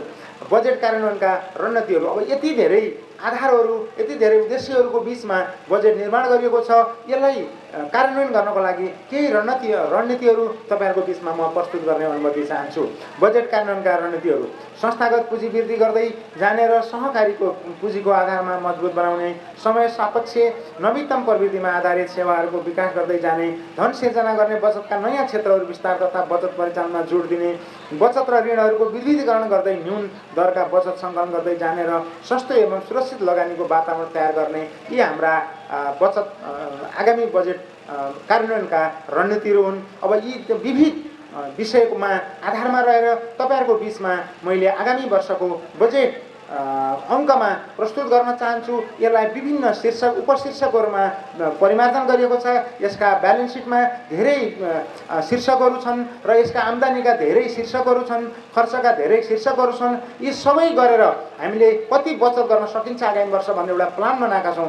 जुन प्लान गत वर्ष हामीले बनाएको प्लान झन्डै 100% पुरा भएको थियो भने आगामी वर्ष पनि हामी 100% यो योजनालाई पुरा गर्ने गरी हामी कार्यान्वयन गर्नेछौँ। यसको लागि बन्द सत्रमा यहाँहरूका सुझावको पनि अपेक्षा गरिन्छ। हाम्रो आगामी बजेटको बजेट रु 1,62,91,484 को बजेट तपाईँहरूको बिचमा प्रस्तुत गर्दै यो बजेटका विभिन्न शीर्षकहरू तपाईँहरूकोलाई अध्ययन गर्न अनुरोध गर्दै अन्तमा तपाईँहरूको बिचमा जुन कार्यक्रम एक वर्षभरिको आर्थिक समीक्षा र आगामी वर्षको बजेट प्रस्तुत भयो, यहाँहरूले सुनिदिनु भयो, त्यसको लागि यहाँहरूलाई धन्यवाद दिँदै अन्तमा यहाँहरूले प्रदान गर्नुभएको अमूल्य विश्वासका साथ वर्तमान सञ्चार समिति लगायत मलाई प्रदान गर्नुभएको जिम्मेवारी आफ्नो क्षमता, सिप, समय र अनुभवको आधारमा रही समग्र कामहरू यस अवधिमा सम्पादन गर्ने प्रयास गरेको छु। प्रस्तुत गरिएको वित्तीय विवरणलाई सारभूत रूपमा यथार्थको नजिक ल्याउनको लागि तपाईँ सम्पूर्ण शेयर सदस्यहरूको अतुलनीय योगदान रहने कुरा अनुरोध गर्न चाहन्छु। तपाईँहरूको धेरैभन्दा धेरै यस संस्थासँग अर्थपूर्ण वित्तीय सहयात्रा भएमा मात्र यी आँकडाहरूको उपलब्धि हामी सामु आउने कुरामा दुईमत नहुन सक्छ। तसर्थ प्रस्तुत गरिएको वित्तीय विवरण र मेरो अपेक्षा भनेको तपाईँ सबैको संस्थामा अर्थपूर्ण सहभागिता हो भन्ने मलाई लागेको छ। आगामी दिनमा पनि यस्तै सहयोगको अपेक्षा राख्दै आगामी अब 80-81 को लागि 1761 शेयर सदस्य थप गरी विभिन्न स्रोतबाट रु 12,92,01,258 रुपियाँ आम्दानी गरी रु 11,35,30,677 रुपियाँ खर्च गरी बाँकी रकम रु 1,56,70,582 रुपियाँ नाफा गर्ने लक्ष्यका साथ अगाडि बढिरहेका छौँ। अन्तमा लेखा परीक्षक चार्टर्ड एकाउन्टेन्ट श्री प्रकाश दत्त भट्टले प्रस्तुत गर्नुभएको अब 79-80 को लेखा परीक्षण प्रतिवेदन, चालु अब 80-81 को अनुमानित वार्षिक बजेट विवरण पारित गरिदिनु न सम्मानित सभामा अनुरोध गर्दै हिजो मात्र गएको भूकम्पबाट दिवंगत हुनुभएको सम्पूर्ण नेपाली दाजुभाइ तथा दिदीबहिनीहरूलाई चिर शान्तिको कामनासहित हार्दिक श्रद्धाञ्जली अर्पण गर्दै घाइतेहरूको शीघ्र स्वास्थ्य लाभको कामना गर्दै तपाईँहरूको बिचबाट बिदा हुन्छु। हस्त धन्यवाद। जय सहकारी, जय जनहितकारी। धेरै धेरै धन्यवाद। जनहितकारी बचत तथा ऋण सहकारी संस्थाका कोषाध्यक्ष श्री नवराज कडेलज्यू आर्थिक वर्ष 2079-80 को वित्तीय विवरण र 80-81 को प्रस्तावित वार्षिक बजेट प्रस्तुत गरेर जानुभएको छ। आदरणीय शेयर धनीमान बाबुहरू, यहाँहरूको केही जिज्ञासा भएमा तपाईँहरूको जुन चाहिँ तपाईँहरूले यो प्रतिवेदन पाउनुभएको छ त्यसमा टिपेर राखिदिनु होला। यसको लगत्तै हाम्रो चाहिँ बन्द सत्रको कार्यक्रम हुन गइरहेको छ। यहाँहरूको जिज्ञासा, सल्लाह, सुझावको हामीले अपेक्षा गरिरहेका छौँ। अबको पालो रहेको छ शुभकामना मन्तव्यको। जनहितकारी बचत तथा ऋण सहकारी संस्थाको 25औं वार्षिक साधारण सभा एकाइ 4 को शुभकामना मन्तव्य गरिदिनु हुनका लागि वीरेन्द्रनगर नगरपालिका वडा नम्बर 1 का वडा सदस्य श्री दिपेश गिरीज्यूलाई हार्दिक अनुरोध गर्दछु। धन्यवाद। आजका यस कार्यक्रमका सञ्चालिकाज्यू 25औं वार्षिक साधारण सभाका सभाध्यक्ष जनहितकारी सहकारी संस्थाका हरिहरनाथ योगीज्यू, आजका यस कार्यक्रमका प्रमुख अतिथि वीरेन्द्रनगर नगरपालिका जो जीविसका समन्वय प्रमुख गङ्गाराम सुनारज्यू, यसै गरी ड्यासमा आसन ग्रहण गरिरहनुभएका त्रिपुरेश्वर महाविका प्रज्यू, यसै गरी ड्यासमा आसन ग्रहण गरिरहनुभएका सनसाइनका महेन्द्र पुनज्यू, सम्पूर्ण सञ्चालक जनहितकारी बचत तथा ऋण सहकारी संस्थाका सञ्चालक समितिका पदाधिकारीज्यूहरू, लेखा समितिका पदाधिकारीज्यूहरू, सम्पूर्ण समितिका उपसमितिका पदाधिकारीज्यूहरू र उपस्थित सम्पूर्ण शेर सदस्यज्यूहरू, म बिना नपा वडा नम्बर 1 वडा सदस्यको वडाको तर्फबाट र जनहितकारी बचत तथा ऋण सहकारी संस्थाले वडालाई एउटा सम्झना गरेर आज शुभकामना मन्तव्य राखिदिनको लागि यो ड्यासमा आमन्त्रण गरेको हुनाले म विशेष जनहितकारी बचत तथा ऋण सहकारी संस्थालाई धन्यवाद दिँदै मेरो तर्फबाट हजुरहरूलाई न्यानो अभिवादन नमस्कार टक्राउँछु। सर्वप्रथम सहकारी गाउँ गाउँमा सहकारी, घर घरमा सहकारी भनेको जस्तो सहकारी भनेको एउटा यस्तो चिज हो जो तपाईँ हामीलाई आर्थिक रूपमा विपन्न रहेको परिवारहरूलाई, आर्थिक पहुँच नभएको व्यक्तिहरूलाई एउटा सानो सानो समस्यादेखि लिएर आफ्नो घर परिवारमा हुने आर्थिक सङ्कटलाई सहज रूपले सहज तरिकाले सुल्टाउनको निम्ति र सहजता हुनको लागि यो सहकारी गठन भएर आज तपाईँहरूको घर घरमा सहकारीहरू छन्। तर पनि हामीहरू पैसाहरूलाई कहाँ लैरहेका छौँ, ब्याङ्कहरूमा लगेर ब्याङ्कहरूमा राख्ने बानीहरू गरिरहेका छौँ। आज मलाई एउटा अत्यन्तै यस सभामा उपस्थित भएर एउटा कुरा के खुसीको कुरो लाग्यो भनेपछि तपाईँहरूले बचत गरेको बचत जनहितकारीमा यदि बचत गर्नुहुन्छ भने तपाईँको नेपालको जुनसुकै ठाउँमा गए पनि तपाईँले एटिएमबाट तान्न पाउनुहुन्छ भन्दा मैले विशेष जनहितकारीलाई म धन्यवाद दिन चाहन्छु र उहाँलाई एउटा ब्याङ्किङ तरिकाको प्रविधि लागू गरेर हजुरहरूलाई एउटा सुलभता सहजता गराइदिनु भएको छ। विशेष धन्यवाद दिन चाहन्छु। उत्तर प्रगतिको पनि यो सहकारीको उत्तर प्रगतिको पनि म शुभकामना व्यक्त गर्न चाहन्छु, किनकि तपाईँ हामीहरू आर्थिकको पहुँचमा पछाडि परिरहेका छौँ। यो पछौटेपनहरूलाई हामीले सहकारीको माध्यमबाट जुटाउनको निम्ति तपाईँ हामीहरू एकबद्धता हुनुपर्छ। अहिले गएर देशको परम स्थिति अनुसार तपाईँहरू दिनमा मोबाइलहरूमा सुन्दै गइरहनु भएको छ, कति सहकारीहरू डुबेर गइरहेका छन्, कति सहकारीका सञ्चालकहरू भागेर गइरहेका छन्। यो अवस्था किन आइरहेको छ देशमा? कतै हामीले जम्मा गरेको बचतको पनि सुरक्षण छ कि छैन तपाईँहरूले सोच्नुहुन्छ होला। तर त्यसमा सबैभन्दा पहिला मुख्य मेरुदण्ड भनेको के हुन्छ भनेपछि सञ्चालक समिति। जो सञ्चालक समिति विश्वास गर्न लायकको हुन्छ त्यो ठाउँमा तपाईँले बचत गएर जम्मा गर्नुभयो भने तपाईँको बचत सदाको निम्ति सुरक्षित रहनेछ। जसमा आज तपाईँहरूले यस वीरेन्द्रनगर नगरपालिकाको एउटा लगभग 1 अर्बको कारोबार सञ्चालन गर्न गइरहेको एउटा बचत तथा ऋण सहकारी एउटा हुनलाई पैसा लिने दिने काम बचत तथा ऋणका एउटा पैसा बेच्ने कारोबार गर्ने संस्था भनेर हामीले बुझे तापनि यसले धेरै कुराहरू जनतासँग प्रत्यक्ष रूपमा जोडिने कार्यक्रमहरू पनि हजुरहरूको निम्ति अहिले मैले यो कार्यक्रमको प्रस्तुत गरेको अध्यक्षज्यूको प्रतिवेदन अनुसार र मैले सुने अनुसार मैले यो अगाडि प्रतिवेदन प्राप्त नगरे पनि अहिले मैले प्राप्त गरेर मैले केही कुराहरू तपाईँहरूले पनि मनन गर्नुपर्छ र हामीले हाम्रो बचतलाई सुरक्षित साथ राखेका छौँ भन्ने कुराहरू हजुरहरू सदा विश्वास रहेर सहकारीलाई उत्तर एउटा प्रगतिको दिशामा लैजानु हुन तपाईँहरूको ठुलोभन्दा ठुलो भूमिका हुनेछ र यसमा तपाईँहरू सदा सर्वदा लाग्नुहुनेछ। सहकारीको निम्ति जुन किसिमको एउटा योगदान गरेर अध्यक्षज्यूको एउटा अहम भूमिकाले जुन एउटा जनहितकारीमा ठुलो एउटा आर्थिक क्रान्तिकै हिसाबले अगाडि बढिराख्नु भएको छ। त्योभन्दा अगाडि पनि हाम्रा स्थापना भएका हाम्रै वडाका सहकारीहरू पनि हामीले त्यो गतिमा पुर्याउन सकिरहेका छैनौँ। किन, के कारण भन्ने कुरा त्यसमा धेरै कारणहरूले आएर जोडिएको हुन्छ। किनभनेपछि सहकारी चलाउन भन्ने कुरा त्यति सजिलो कुरो, त्यसै आँटेर हुने कुराहरू हुँदैनन्। यो पुस्तकमा हजुरहरूले जुन कुराहरू अहिले हेर्नुपर्छ, एउटा पारदर्शी एकदम तरिकाले पारदर्शी तरिकाले हजुरहरूको एउटा नीति तथा नियम कार्यक्रमहरू बनाएर हरेक कार्यक्रमहरूको पनि नीतिगत तरिकाले उहाँहरूले स्थापना गरेर सञ्चालन गरेर लैजानु भएको छ। त्यसले तपाईँहरूलाई कुनै पनि हामीले अहिले बसिराख्नुपर्छ, कुनै पनि यो आजको तपाईँहरूको निम्ति एउटा खुसीको दिन हो, एउटा पर्वको दिन हो। यो संस्थामा सञ्चालन गर्दाखेरि कुनै समस्या हजुरहरूलाई समस्या परेको छ भनेपछि तपाईँहरूले टिप्पण गरेर अहिले वर्ग सत्रमा दिन सक्नुहुन्छ। किन संस्था सञ्चालनमा तपाईँहरूको अभद्र किसिमको कुनै व्यवहार भएको छ भनेपछि हामीपट्टि यस्तो किसिम, यो तपाईँहरूको सहकारी हो, यसको मालिक भनेको तपाईँहरू हो। तपाईँहरूले यो बुझ्नुपर्छ।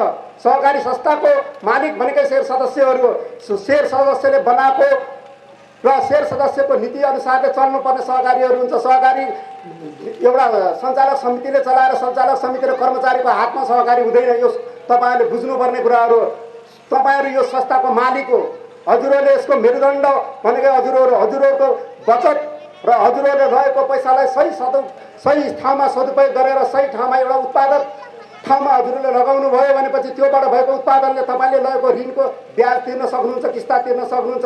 लगेर तपाईँहरूले कुनै पनि ठाउँमा जुन पैसालाई लगेर हजुरहरू लगानी गर्दै हुनुहुन्छ त्यो ठाउँबाट हजुरले 1 रुपियाँ भए पनि 2 रुपियाँ भए पनि आम्दानी हुने ठाउँमा गएर लगाउनुहोस्। यहाँ कार्यक्रमले पनि त्यही भनिरहेको छ। हाम्रो यो बचत तथा ऋण सहकारी संस्था भए तापनि हामीले हजुरहरूलाई सेवा प्रदान गर्ने कुराहरूमा, लगानी गर्ने कुराहरूमा, व्यवसाय गर्नेहरूलाई व्यवसायिक तरिकाले हामीले लगानी गर्नेछौँ भन्ने कुराहरू यहाँ प्रतिवेदनमा पनि आएको कुराहरू छ। यो कुराहरूलाई हजुरहरूले पनि मनन पर्यो। नीतिमा भएको कुरा नै सबै कुराहरू लागू हुन्छ भन्ने कुराहरू पनि हुँदैन। त्यसको मुख्य मैले भने नि हजुरहरू मालिकले सञ्चालन गर्ने सहकारी सञ्चालन गर्ने हात भनेको तपाईँहरूको हातमा छ। तपाईँले यो सहकारलाई उन्नतिको प्रगतिको बाटोमा लगाउने लक्ष्य 1 अरबको लक्ष्य लिएको सहकारी संस्था छ। आगामी वर्षमा 1 अरब लगाउने लक्ष्य लिएको छ। त्यो लक्ष्यमा पुर्याउने हात भनेको तपाईँहरूको हातमा छ। सहकारीलाई चलाउने भन्ने कुरा तपाईँहरूले लगेको बचतलाई आफूले लगेको बचतलाई सही ठाउँमा सदुपयोग गरेर समयमा तपाईँले बचत जम्मा गरिदिने, समयमा ब्याज तिर्दिने, समयमा किस्ता तिर्दिने गर्नुभयो भनेपछि सहकारी चलाउनलाई कुनै गाह्रो अवस्था हुने छैन र यसको खबरदारी गर्ने जिम्मा पनि हजुरहरूको छ। कुन ठाउँमा खर्च भइरहेको छ, खर्च सही ठाउँमा भएको छ कि छैन, त्यो कुराहरू आज तपाईँ बसेर आज यसको बारेमा हजुरहरूले टिप्पण गरेर हजुरहरूले दिने सुझावहरू, त्यो सुझाव अनुसारले उहाँहरूले यसलाई सञ्चालन गर्ने हो। तपाईँहरू मालिक हो। तपाईँले यहाँ भएका तपाईँहरूलाई लिएको तपाईँलाई कुनै ऋणहरूमा ऋण मैले एउटा उदाहरण दिएको छु। म हिजो भर्खर मैले ब्याङ्कमा, म एउटा ब्याङ्कको ऋणी हुँ। मैले ब्याङ्कमा हिजो भर्खर गएर मैले एउटा दस्तखत गरेर मेरो खाताबाट 2500 गरेर 6 ठाउँमा 2500 रुपियाँ काटिदिएको छ। हेर्नुहोस्, तर बचत जनहितकारी बचत तथा ऋण सहकारी संस्थाले त्यसरी तपाईँहरूको पैसा काटेको छ कि छैन तपाईँहरूले कहिले हेर्नुहुन्छ? हेर्नु हुँदैन। तपाईँहरूले दियो, ऋण दियो, लगेर जानुहुन्छ, काट्दैन। सहकारी संस्थाले त्यसरी पैसाहरू तपाईँहरूले ऋण लिनुभयो, एकचोटि तपाईँहरूलाई सेवा शुल्क लिने हो। तपाईँहरूले निश्चित ब्याज, एउटा कुरा मलाई पनि अलिकति दुःख लाग्छ, ब्याज दरमा हामीले जुन ब्याज दरमा हामीले एउटा 2टा हातले एउटा ल्याप्चे लगाएर हामीले गरिसकेका हुन्छौँ। समय सापेक्षता अनुसार ब्याज दर परिवर्तन गर्ने भन्ने राष्ट्र ब्याङ्कको नीति अनुसारले सहकारीले पनि यो कुराहरू गरेको पाइएको छ। तर यो गर्नु हुँदैन भन्ने मेरो मान्यता हो। जुन दरमा ब्याज दरमा हामीले ल्याप्चे लगाएका हुन्छौँ त्यही ब्याज दरहरूमा शेयर सदस्यहरूलाई ऋण प्रवाह गर्नुपर्छ। यो मेरो मान्यता हो। त्यो एउटा राष्ट्र ब्याङ्कको नीति अन्तर्गत नै सहकारी चलाउनुपर्छ भन्ने कुराहरू पनि हुँदैन हो। यो कुराहरूमा तपाईँहरू पनि सचेत हुनुपर्छ। यो कुराहरूलाई सुधार गरेर लैजानु पर्यो भनेर तपाईँहरूले सञ्चालक समितिलाई हजुरहरूले सुझावहरू दिनुपर्छ। तपाईँहरू यहाँ बसेर एकछिनको निम्ति तपाईँ 2 रुपियाँ भत्ताको निम्ति लागि मात्रै सहकारीको उपस्थिति हुने कुराहरू होइन। हजुरहरूले सिङ्गो सहकारी सञ्चालन गर्नको निम्ति एउटा सुझाव दिने, नीति बनाउने कामहरूमा यसमा कुन कुराहरू कमी कमजोरी छ, बचतको कुराहरूमा कमजोरी छ, ऋणको कुराहरूमा कमजोरी छ, कुनै नीतिहरूमा कमजोरी तपाईँहरूलाई समेटिएको छ कि छैन, एकदम पिछडिएको वर्गहरूको ठाउँहरूमा यो सहकारीले सेवा पुर्याउन सकिरहेको छ कि छैन हो। यिनी कुराहरूलाई पनि, सामाजिक कुराहरूलाई पनि तपाईँहरूले सोच्नुपर्ने कुराहरू हुन्छ। आज मलाई अर्को कुरा पनि खुसीको कुरो र विशेष धन्यवाद दिन चाहे र अध्यक्षज्यूको प्रतिवेदनमा भएको कुरा अनुसारले उहाँले एउटा व्यवहारमा नै उतारेर लगेर जानुभयो। एउटा सम्मानित कुराहरूले खुसी पनि लाग्यो मलाई, किनभने चाहिँ हुन त मलाई यो जनहितकारीले मलाई आमन्त्रित गरेर म आएको त होइन, पक्कै पनि मलाई अध्यक्षलाई नै आमन्त्रित गरेको थियो।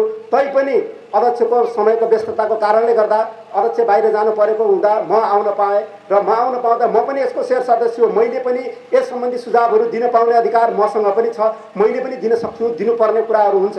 मैले दिने सुझावहरूलाई पनि उहाँहरूले मनन गर्नुपर्ने कुराहरू हुन्छ। सहकारी सञ्चालन गर्दाखेरि आजको परिप्रेक्ष्यमा आर्थिक अवस्थाको गिरावटको अवस्थामा आइरहेछ।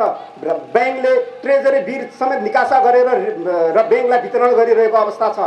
ब्याङ्कमा गएर 2 रुपियाँ ऋण माग्न जाँदाखेरि अहिले ऋणको लाइन पाएको छ, जनताहरूले ऋण पाइरहेको छैन, कारोबार गर्न पाइरहनु भएको छैन। यो अवस्थालाई समाधान गर्नको लागि हाम्रा सहकारीहरूलाई तपाईँ हामीले बचाएर राख्यौँ र तपाईँ हामीले यसको उन्नति र प्रगतिको बाटोमा हामीले लग्यौँ भनेपछि हामी ब्याङ्कमा गएर धाइ राखेर ब्याङ्कमा गएर नमस्कार गर्नुपर्ने अवस्थाहरूको अन्त्य हुनेछ।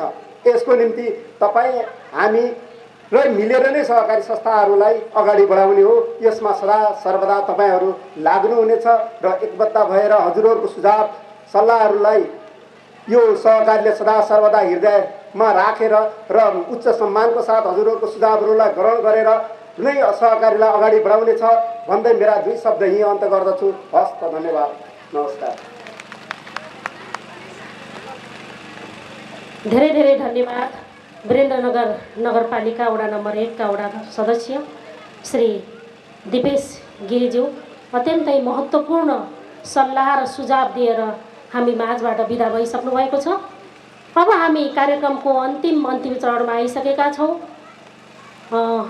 शुभकामना मन्तव्यकै क्रममा हाम्रो कार्यक्रमलाई जनहितकारी बचत तथा ऋण सहकारी संस्थाको 25औं वार्षिक साधारण सभालाई शुभकामना दिनुहुनका लागि आजका हाम्रा प्रमुख अतिथि जिल्ला समन्वय समिति प्रमुख श्री गङ्गाराम सुनारज्यूलाई हार्दिक अनुरोध गर्दछु। जनहितकारी बचत तथा ऋण सहकारी संस्थाको 25औं वार्षिक साधारण सभा इकाइ नम्बर 4 का अध्यक्ष एवं जनहितकारी बचत तथा सहकारी संस्थाका अध्यक्षज्यू, त्यसै गरी अतिथि रूपमा आसन ग्रहण गर्नुभएका वीरेन्द्रनगर 1 का वडा सदस्यज्यू, त्यसै गरी सनसाइन एकाडेमीका र अध्यासमा आसन ग्रहण गर्नुभएका सम्पूर्ण अतिथिज्यूहरू, सञ्चालक समितिज्यूहरू, विभिन्न उपसमितिहरू लगायत यो संस्थाको मेरुदण्डको रूपमा उपस्थित हुनुभएका सम्पूर्ण आदरणीय शेयरधनी महानुभावहरूमा सर्वप्रथम मेरो व्यक्तिगत तर्फबाट र जिल्ला समन्वयको तर्फबाट हार्दिक धन्यवाद ज्ञापन गर्न चाहन्छु। र विशेष गरेर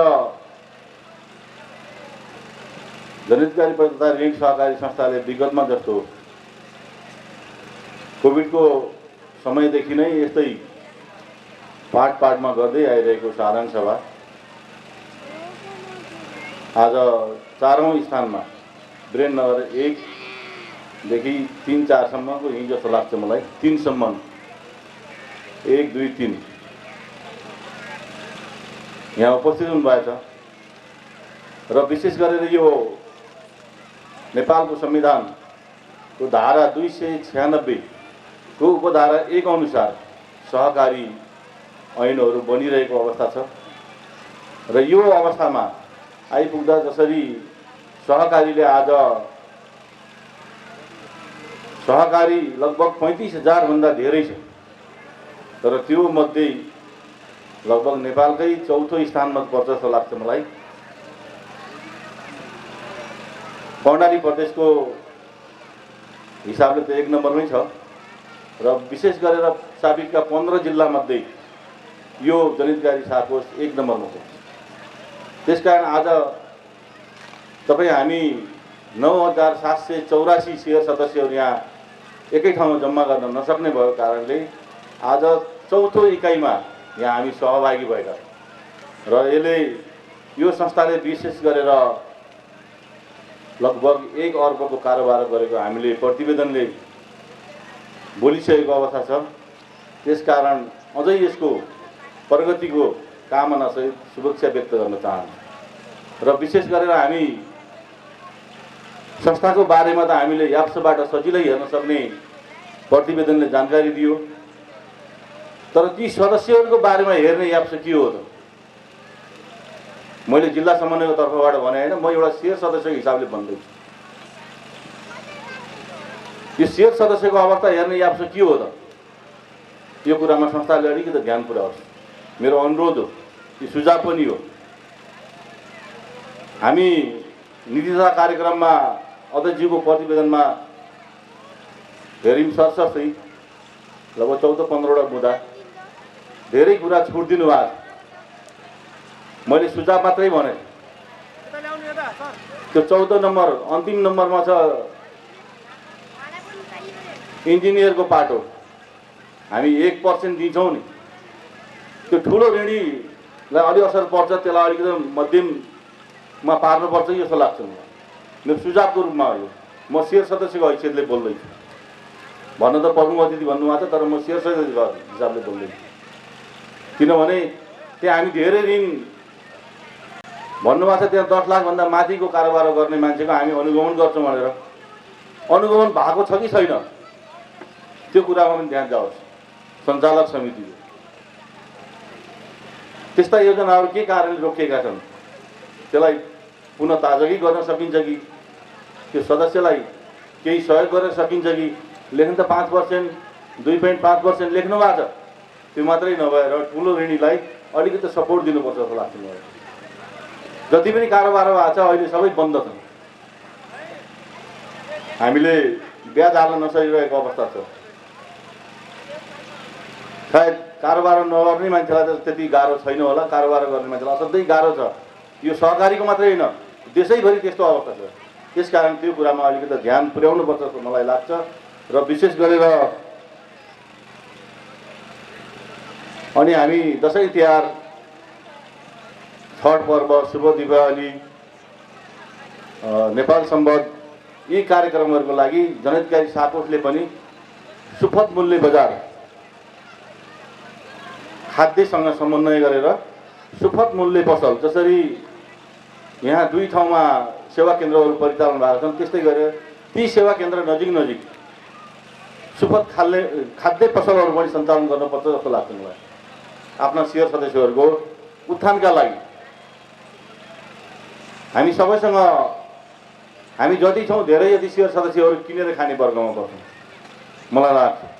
त्यसकारण यस्ता जसरी अहिले इकाइ नम्बर 5 सम्म बनाएर यो कार्यक्रम सञ्चालन गर्दै हुनुहुन्छ र आगामी दिनमा यो कार्यक्रम सञ्चालन गर्नुभन्दा अगाडि दसैँ तिहार अगावै नेपाल खाद्य संस्थानसँग समन्वय गरेर, मेरो कामै समन्वय गर्ने काम भएको कारणले त्यहाँ म समन्वय गरेर तपाईँहरूलाई के कति रासनहरू चाहिन्छ, खाद्य सामग्री चाहिन्छ, त्यसमा समन्वयको बाटो मैले गर्नेछु र यो सुपथ मूल्य पसल राख्नुपर्छ जस्तो लाग्छ। यो मेरो सुझावको रूपमा, मिल्ने या नमिल्ने त्यो सञ्चालक समिति र यो बन्द सत्रमा पनि पुरा होस्, मैले यहाँको अनुरोध गरेँ। र विशेष गरेर सहकारी अहिले एकदम राम्रो अवस्थामा पुगेको छ, लगभग 1,49,00,000 मुनाफामा लगभग भने चाहिँ राम्रो छ। यो आर्थिक सङ्कटमा पनि यति राम्रो छ भने म अध्यक्षज्यूलाई धेरै धेरै धन्यवाद दिन चाहन्छु। किनभने 25औं साधारण सभासम्म सायद यो बिरलै पाइन्छ होला, नेपालकै पहिलो संस्थामा पर्छ यो, अहिलेसम्म अध्यक्ष चेन्ज नभएको हो। त्यसकारण म उहाँको यो मेहनत, परिश्रम, जे जति उहाँले आफ्नो विवेकले यहाँ एकदम काम गर्नुभएको शेयर सदस्यहरूका लागि, त्यसको लागि म यो अध्यक्ष लगायत सम्पूर्ण सञ्चालक समितिलाई धेरै धेरै धन्यवाद दिन चाहन्छु। र विशेष गरेर हामी अहिले अब फेरि चुनावी साधारण सभा होला, विगतका चुनावी साधारण सभामा केही अपाङ्ग जस्तो लाग्छ मलाई, 2-3टा मेजर पोस्टमै हुनुहुन्न, तर पनि सञ्चालन, यो सञ्चालक समितिले संस्थालाई एकदम निरन्तर रूपमा आफ्नो विभिन्न कार्यक्रम गरेर सञ्चालन गरिरहेको अवस्था छ। यो साधारण सभामा त्यस्तो अवस्था नआओस्, हामी सबै शेयर सदस्यहरूको तर्फबाट मैले शुभकामना दिन चाहन्छु। किनभने अपाङ्ग हुँदा काहीँ न काहीँ अप्ठ्यारो भएको छ, उहाँहरूलाई महसुस भएको छ।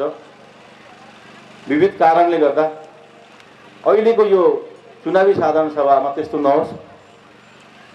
यो जनहितकारी सारको संस्थाले पूर्ण सञ्चालक समिति पाओस्, मेरो शुभकामना छ। सबै शिर सदस्यको तर्फबाट म शुभकामना दिन चाहन्छु यो पूर्णता पाओस् भन्ने विषयमा। र विशेष गरेर मलाई शिर सदस्यको हैसियतले आज प्रमुख अतिथि बनाएर यो 25औं स्थापना दिवसको कार्यक्रममा 2 शब्द राख्ने अवसर दिनुभयो। यसको लागि म सम्पूर्ण सञ्चालक समितिलाई धन्यवाद दिन चाहन्छु र यो कार्यक्रमको पूर्ण सफलताको शुभकामना सहित मेरो भनाइ यहाँ अन्त्य गर्छु। धन्यवाद, नमस्कार। धेरै धेरै धन्यवाद। आजका हाम्रा प्रमुख अतिथि जिल्ला समन्वय समिति प्रमुख श्री गङ्गाराम सुनारज्यूलाई अत्यन्त महत्त्वपूर्ण सुझाव सल्लाह दिएर जानुभएको छ।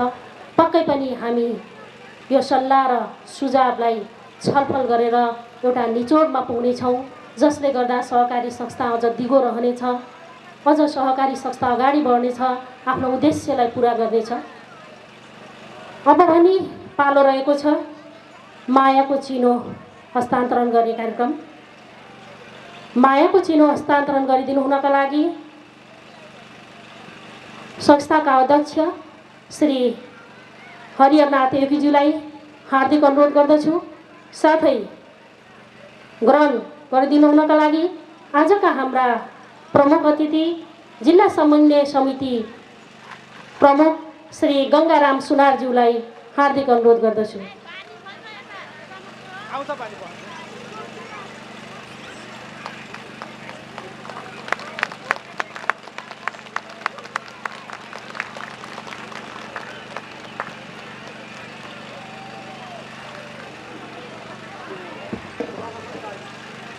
आदरणीय शेरधनी महानुभावहरू, हाम्रो सहकारीले विभिन्न तहमा पुग्नुभएका हाम्रा शेर सदस्यहरूलाई सम्मान गर्ने कार्यक्रम राखेको छ।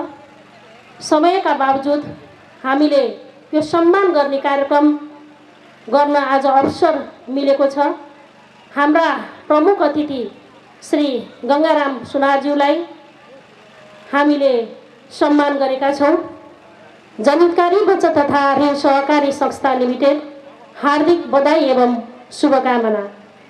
गत वर्ष 2079 वैशाख 30 गते सम्पन्न स्थानीय तहको निर्वाचन पश्चात गठित जिल्ला समन्वय समितिको संयोजकमा यस संस्थाका सदस्य श्री गङ्गाराम सुनार निर्वाचित हुनुभएकोले जनहितकारी परिवार अत्यन्तै हर्षित रहेको छ। तपाईले प्राप्त गर्नुभएको यस महत्त्वपूर्ण जिम्मेवारीका लागि हार्दिक बधाई व्यक्त गर्दछौँ।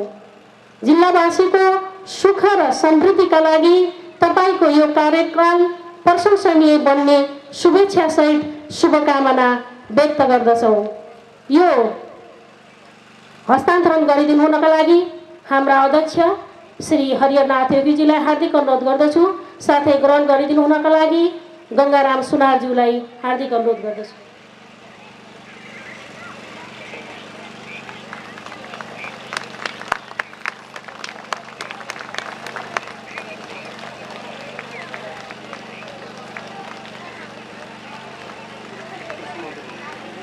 धेरै धेरै धन्यवाद।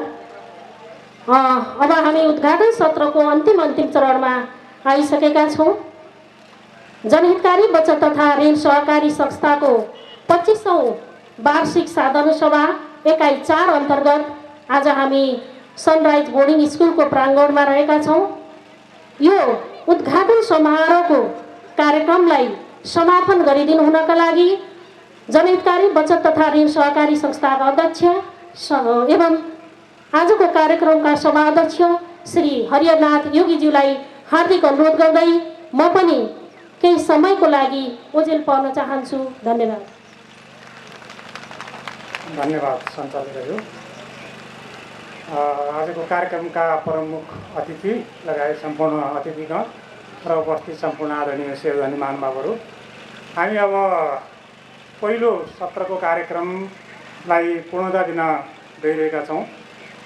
हामी यो संस्थाको आजको यो साधारण सभामा उपस्थित भइरहँदा हामी हाम्रो यो संस्थाको सदस्यका हैसियतले मात्रै उपस्थित भएका छैनौँ, हामी सिङ्गो यो मुलुकको सहकारी अभियानको एउटा अभियानकर्ताका रूपमा पनि यहाँ उपस्थित भएका छौँ। हामी जस्तै देशभरका थुप्रै सहकारी संस्थाहरूमा आबद्ध तपाईँहरू जस्तै शेर सदस्यहरूको संस्थाले अहिले मुलुकले आर्थिक सामाजिक सांस्कृतिक रूपान्तरणका लागि त्यो अभियान अत्यन्तै फलदायी भइरहेको छ। गाउँ बस्तीसम्म यो अभियान पुगेको छ। गाउँ बस्तीका दूरदराजका जनताहरूलाई यसमा सङ्गठित यो अभियानले गरेको छ र हाम्रो जीवन रूपान्तरणका लागि यसले थुप्रै काम गरेको छ। यसले आर्थिक क्रियाकलापहरूमा संलग्न मात्रै गराएको छैन, यसले पछाडि परेका जनताहरूको सशक्तिकरण, त्यो सामाजिक सशक्तिकरण, त्यो राजनीतिक सशक्तिकरण त्यो पनि गरिरहेको छ। त्यस कारणले हामी यो साधारण सभामा उपस्थित चाहिँ भइरहँदाखेरि सिङ्गो यो मुलुकको आर्थिक सामाजिक सांस्कृतिक रूपान्तरणको एउटा चाहिँ ठुलो अभियानमा पनि हामी संलग्न भएका छौँ र ठुलो योगदान हामीले पुर्याइरहेका छौँ।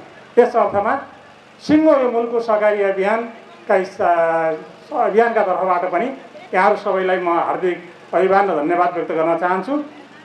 र यहाँ हाम्रो जो कार्यक्रम हामीले अघि नै भनिसकेका छौँ, अत्यन्त संक्षिप्त बनाउन खोजेका थियौँ हामीले।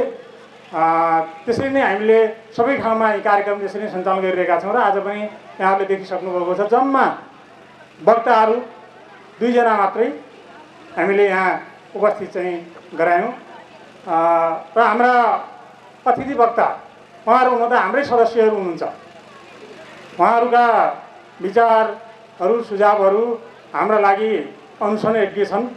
हाम्रो वडा सदस्यले पनि केही सुझावहरू हामीलाई दिनुभएको छ, संस्थालाई अझ व्यवस्थित, अझ सुसङ्गठित, अझ फलदायी कसरी बनाउने भनेर सुझाव दिनुभएको छ। त्यसै गरेर हाम्रो आजका प्रमुख अतिथि हाम्रै संस्थाका सदस्य जिल्ला समन्वय प्रमुख उहाँले 2 चारवटा अत्यन्तै गहन सुझावहरू यहाँ दिनुभएको छ। मलाई यो अत्यन्तै उपयुक्त र सान्दर्भिक लागेको चाहिँ छ। एउटा त अब यो हामीले एप्सको कुरा गरिरहेका छौँ। अहिले प्रविधिको युग छ, प्रविधिको प्रयोग नगरिकन हामीले छिटो छिटो सेवा लिन सक्ने पनि अवस्था हुन सक्दैन र संस्थाको गरिमा पनि बढ्न सक्दैन, सेवाको विस्तार पनि हुन सक्दैन। त्यस कारणले हामीले प्रविधिको प्रयोग गर्नै पर्ने हुन्छ।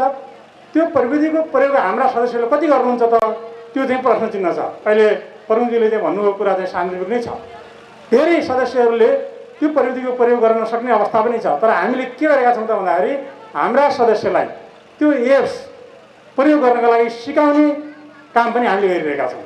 प्रत्येक वर्ष हामीले कार्यक्रम नै राखेका छौँ। यो वर्ष हामी कतिजनालाई त्यो एप्स सिकाउँछौँ र त्यो प्रयोग गर्ने बनाउँछौँ त भन्दाखेरि 400-500 जना हामीले भनेर चाहिँ तोकेकै छौँ, लक्ष्य निर्धारण गरेका छौँ र हामीले त्यसरी त्यो एप्सलाई प्रयोग गर्ने प्रविधि पनि सिकाउने हाम्रा सदस्यहरूलाई त्यो सोच हामीले बनाइरहेका छौँ।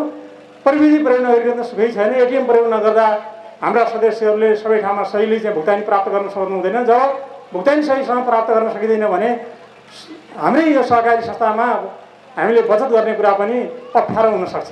त्यस कारणले गर्दाखेरि हामीले प्रविधिको प्रयोग गर्ने, प्रविधि भित्र्याउने, ल्याउने र हाम्रा सदस्यहरूलाई पनि प्रविधि चाहिँ सिकाउने हाम्रो योजना रहेको छ। दोस्रो, परियोजना ऋण लगानी हामीले गरेका छौँ। ऋण लगानीका परियोजनाहरू कति हेरिएको छ त मूल कुरा त त्यही नै हो। फेरि हामीले ऋण चाहिँ सदुपयोग होस् भन्ने कुरा गर्छौँ। हामी लगानी गरेको ऋण उत्पादन, प्रशोधन, भण्डारण, बजारीकरणमा उपयोग होस्, त्यसबाट रोजगारी सिर्जना होस् भन्ने हाम्रो अपेक्षा चाहिँ छ। तर पनि सदस्यहरूले लिएर त्यो व्यवसायमा प्रयोग गर्नु भएको थिएँ छैन, कति हेरेका छौँ भन्ने कुरा पनि एउटा प्रश्न चिन्ह हुनसक्छ। हामीले त्यो प्रयास गरेका छौँ, कोसिस गरेका छौँ, तर जति हामीले चाहेका छौँ त्यति त भएको चाहिँ छैन। र हामीले यो वर्ष पनि कतिजनाको चाहिँ ऋण लगानी हामीले हेर्ने भनेर हाम्रो चाहिँ कार्यक्रममा राखेका छौँ र हामी त्यो गर्छौँ। गत वर्ष पनि हाम्रो प्रतिवेदन आएको छ। यो गएको आर्थिक वर्षमा कतिजनाको चाहिँ ऋणको परियोजना हामीले हेऱ्यौँ भनेर हामीले त्यहाँ उल्लेख गरेका छौँ र यो वर्ष पनि हामीले एउटा चाहिँ लक्ष्य निर्धारण गरेका छौँ। त्यसै गरेर चाहिँ एउटा राम्रो अत्यन्तै महत्त्वपूर्ण संस्थाका लागि पनि सदस्यहरूका लागि पनि अत्यन्तै महत्त्वपूर्ण सुझाव हाम्रो प्रमुखले राख्नु भएको छ। दसैँ तिहारमा सुपथ मूल्य पसल सञ्चालन गरेको भए अझ राम्रो चाहिँ हुन्थ्यो। सदस्यहरूले चाहिँ कम मूल्यमा आफ्नो घर दैलोमा दैनन्दिन आवश्यकता पर्ने वस्तुहरू प्राप्त हुन सक्थ्यो भन्ने कुरा चाहिँ राख्नु भएको छ। अत्यन्तै सान्दर्भिक र अत्यन्तै मार्मिक छ। र मात्रै के हो भन्दाखेरि नीतिगत रूपमा हामीलाई अलि अप्ठ्यारो छ। बचत ऋण सहकारी संस्थाले उपभोक्ता भण्डार सञ्चालन गर्न मिल्दैन, अरू व्यवसाय सञ्चालन गर्न मिल्दैन। हाम्रो काम भनेको ऋण लगानी गर्ने हो र त्यो ऋण चाहिँ सदस्यहरूले व्यवसायमा लगानी गर्न केन्द्रित गर्ने हो हामीले। तर पसलै हामीले सञ्चालन गर्ने व्यवस्था छैन बचत ऋण सहकारी संस्था भएको हुनाले। त्यसका लागि हामीले छुट्टै उपभोक्ता सहकारी संस्था सञ्चालन गर्नुपर्छ, स्थापना गर्नुपर्छ। त्यसको लागि गत वर्ष वीरेन्द्रनगर नगरपालिकाले 25 लाख रुपियाँ पैसा पनि छुट्याएको थियो, तर पनि त्यो कार्यान्वयनमा आउन चाहिँ सकेन। सायद यो वर्ष पनि छुट्याएको छ कि नगरपालिकाले नै विचार गरेर केही बजेट चाहिँ छुट्याउने र वडामा एक एकवटा यो सुपथ मूल्य चाहिँ सहकारी पसल सञ्चालन गर्न सकियो भने मलाई लाग्छ त्यसमा हामी पनि सदस्य हुन सक्छौँ, जो कोही पनि सदस्य हुन चाहिँ सकिन्छ र घर दैलोमा कम मूल्यमा हामीले हाम्रा दैनिक रूपमा आवश्यक पर्ने वस्तुहरू पाउन सक्ने अवस्था रहन्छ। धितो मूल्याङ्कन सन्दर्भमा पनि अलिकति केही कुराहरू हामीलाई सुझाव चाहिँ दिनुभएको छ। हामी 10 लाखसम्म हाम्रा कर्मचारीबाट नै हामी धितो मूल्याङ्कन गर्छौँ, त्यसको पैसा लाग्दैन, सदस्यलाई सुरु नै हुन्छ। अरू ब्याङ्कहरूमा त्यस्तो चाहिँ हुँदैन, जति ऋण लिए पनि त्यसको चाहिँ हामीले पैसा तिर्नै पर्ने हुन्छ। तर 10 लाखभन्दा मुनिको ऋणमा चाहिँ हाम्रै कर्मचारीबाट हामीले धितो मूल्याङ्कन गराउने चाहिँ भावनाले सदस्यहरूले त्यो धितोको मूल्याङ्कन गराए बापत त्यसको चाहिँ धितो हेरे बापत पैसा चाहिँ लाग्दैन। 10 लाखभन्दा माथि ठुलो ऋण हुने भावनाले हाम्रो कानुनी व्यवस्था नै छ। हाम्रो व्यवस्था मात्र होइन कि सरकारको ऐनमा नै 10 लाखभन्दा माथिको धितो चाहिँ प्राविधिकबाट अथवा इन्जिनियरबाट मूल्याङ्कन गर्नुपर्छ भन्ने चाहिँ छ। त्यो हिसाबले हामीले पनि प्राविधिकबाट इन्जिनियरबाट मूल्याङ्कन गराउनुपर्छ। बरु अब त्यो कति सहज भएको छ त्यसतर्फ हामीले ध्यान दिनुपर्छ। सदस्यज्यूहरूको चाहिँ सुझाव आयो भने हामी त्यहाँतिर ध्यान दिन्छौँ। अझ सरल तरिकाले कसरी धितो मूल्याङ्कन गर्न सकिन्छ र अझ कम मूल्यमा कसरी धितो मूल्याङ्कन गर्न सकिन्छ त्यो हामी विचार पुर्याउनेछौँ, ध्यान दिनेछौँ भन्ने कुरा मैले यहाँहरूका बिचमा राखेको छु। यी बाहेकका अरू पनि थुप्रै सुझावहरू हाम्रा बिचमा चाहिँ छन्। विभिन्न हाम्रा एकाइगत साधारण सभाहरूमा थुप्रै अतिथिहरूले हामीलाई थुप्रै गहन सुझावहरू दिनुभएको छ। ती सुझावहरू हामी आगामी दिनमा कार्यान्वयनमा ल्याउनेछौँ र संस्थालाई अझ चाहिँ सुदृढ बनाउनेतर्फ हाम्रो ध्यान जानेछ। यति कुराहरू यहाँहरूका बिचमा राख्दै हामीले हाम्रा सदस्यहरू कतिपय चाहिँ सहकारी संस्थाकै अध्यक्ष पनि हुनुहुन्छ, कतिपय सामाजिक संस्थाका अध्यक्ष हुनुहुन्छ, कतिपय चाहिँ ठुला चाहिँ अभियानका चाहिँ अभियन्ताहरू चाहिँ हुनुहुन्छ, धेरै सदस्यहरू हुनुहुन्छ। तर निर्वाचित पनि वडा अध्यक्षहरू हामीसँग झन्डै चाहिँ 8-9 जना वडा अध्यक्षहरू हाम्रा सदस्य हुनुहुन्छ, झन्डै 15-16 जना चाहिँ वडा सदस्यहरू हाम्रा सदस्य हुनुहुन्छ। अब सबैलाई हामीले आमन्त्रण गर्न सकेका छैनौँ, किन भन्दाखेरि मूल कुरा भनेको आजको समय सदस्यहरूको हो।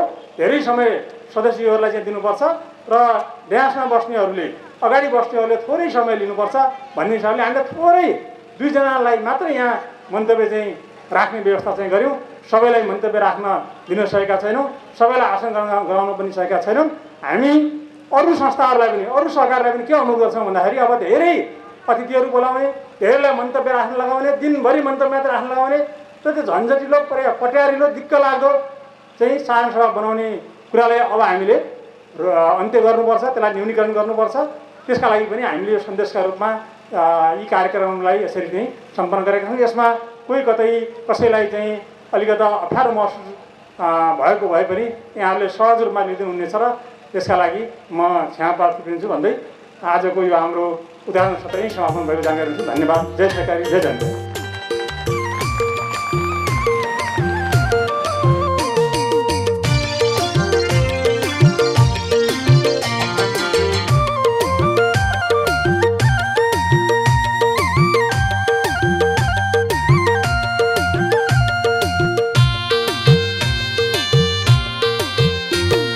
जनहितकारी यो हाम्रो सहकारी,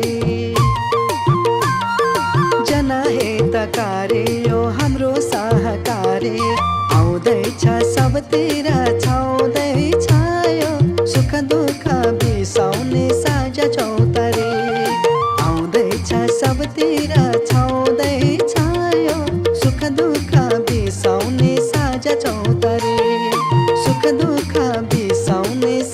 चौतारी।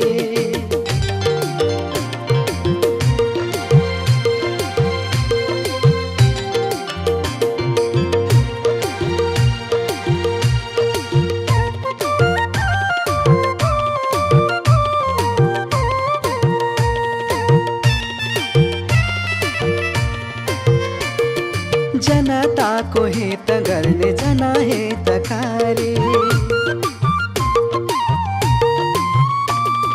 यही नै हो सबको साथी बुझौँ सहकारी। थोरै थोरै बचत गर्दै ब्याज पनि पाइन्छ, थोरै थोरै बचत गर्दै ब्याज पनि पाइन्छ। कमै ब्याजमा ऋण मिल्छ जब कर्ज चाहिन्छ, जब कर्ज चाहिन्छ। आउँदैछ सबतिर छाउँदैछ यो सुख दुःख बिसाउने साझा चौतारी, सुख दुःख बिसाउने साझा चौतारी।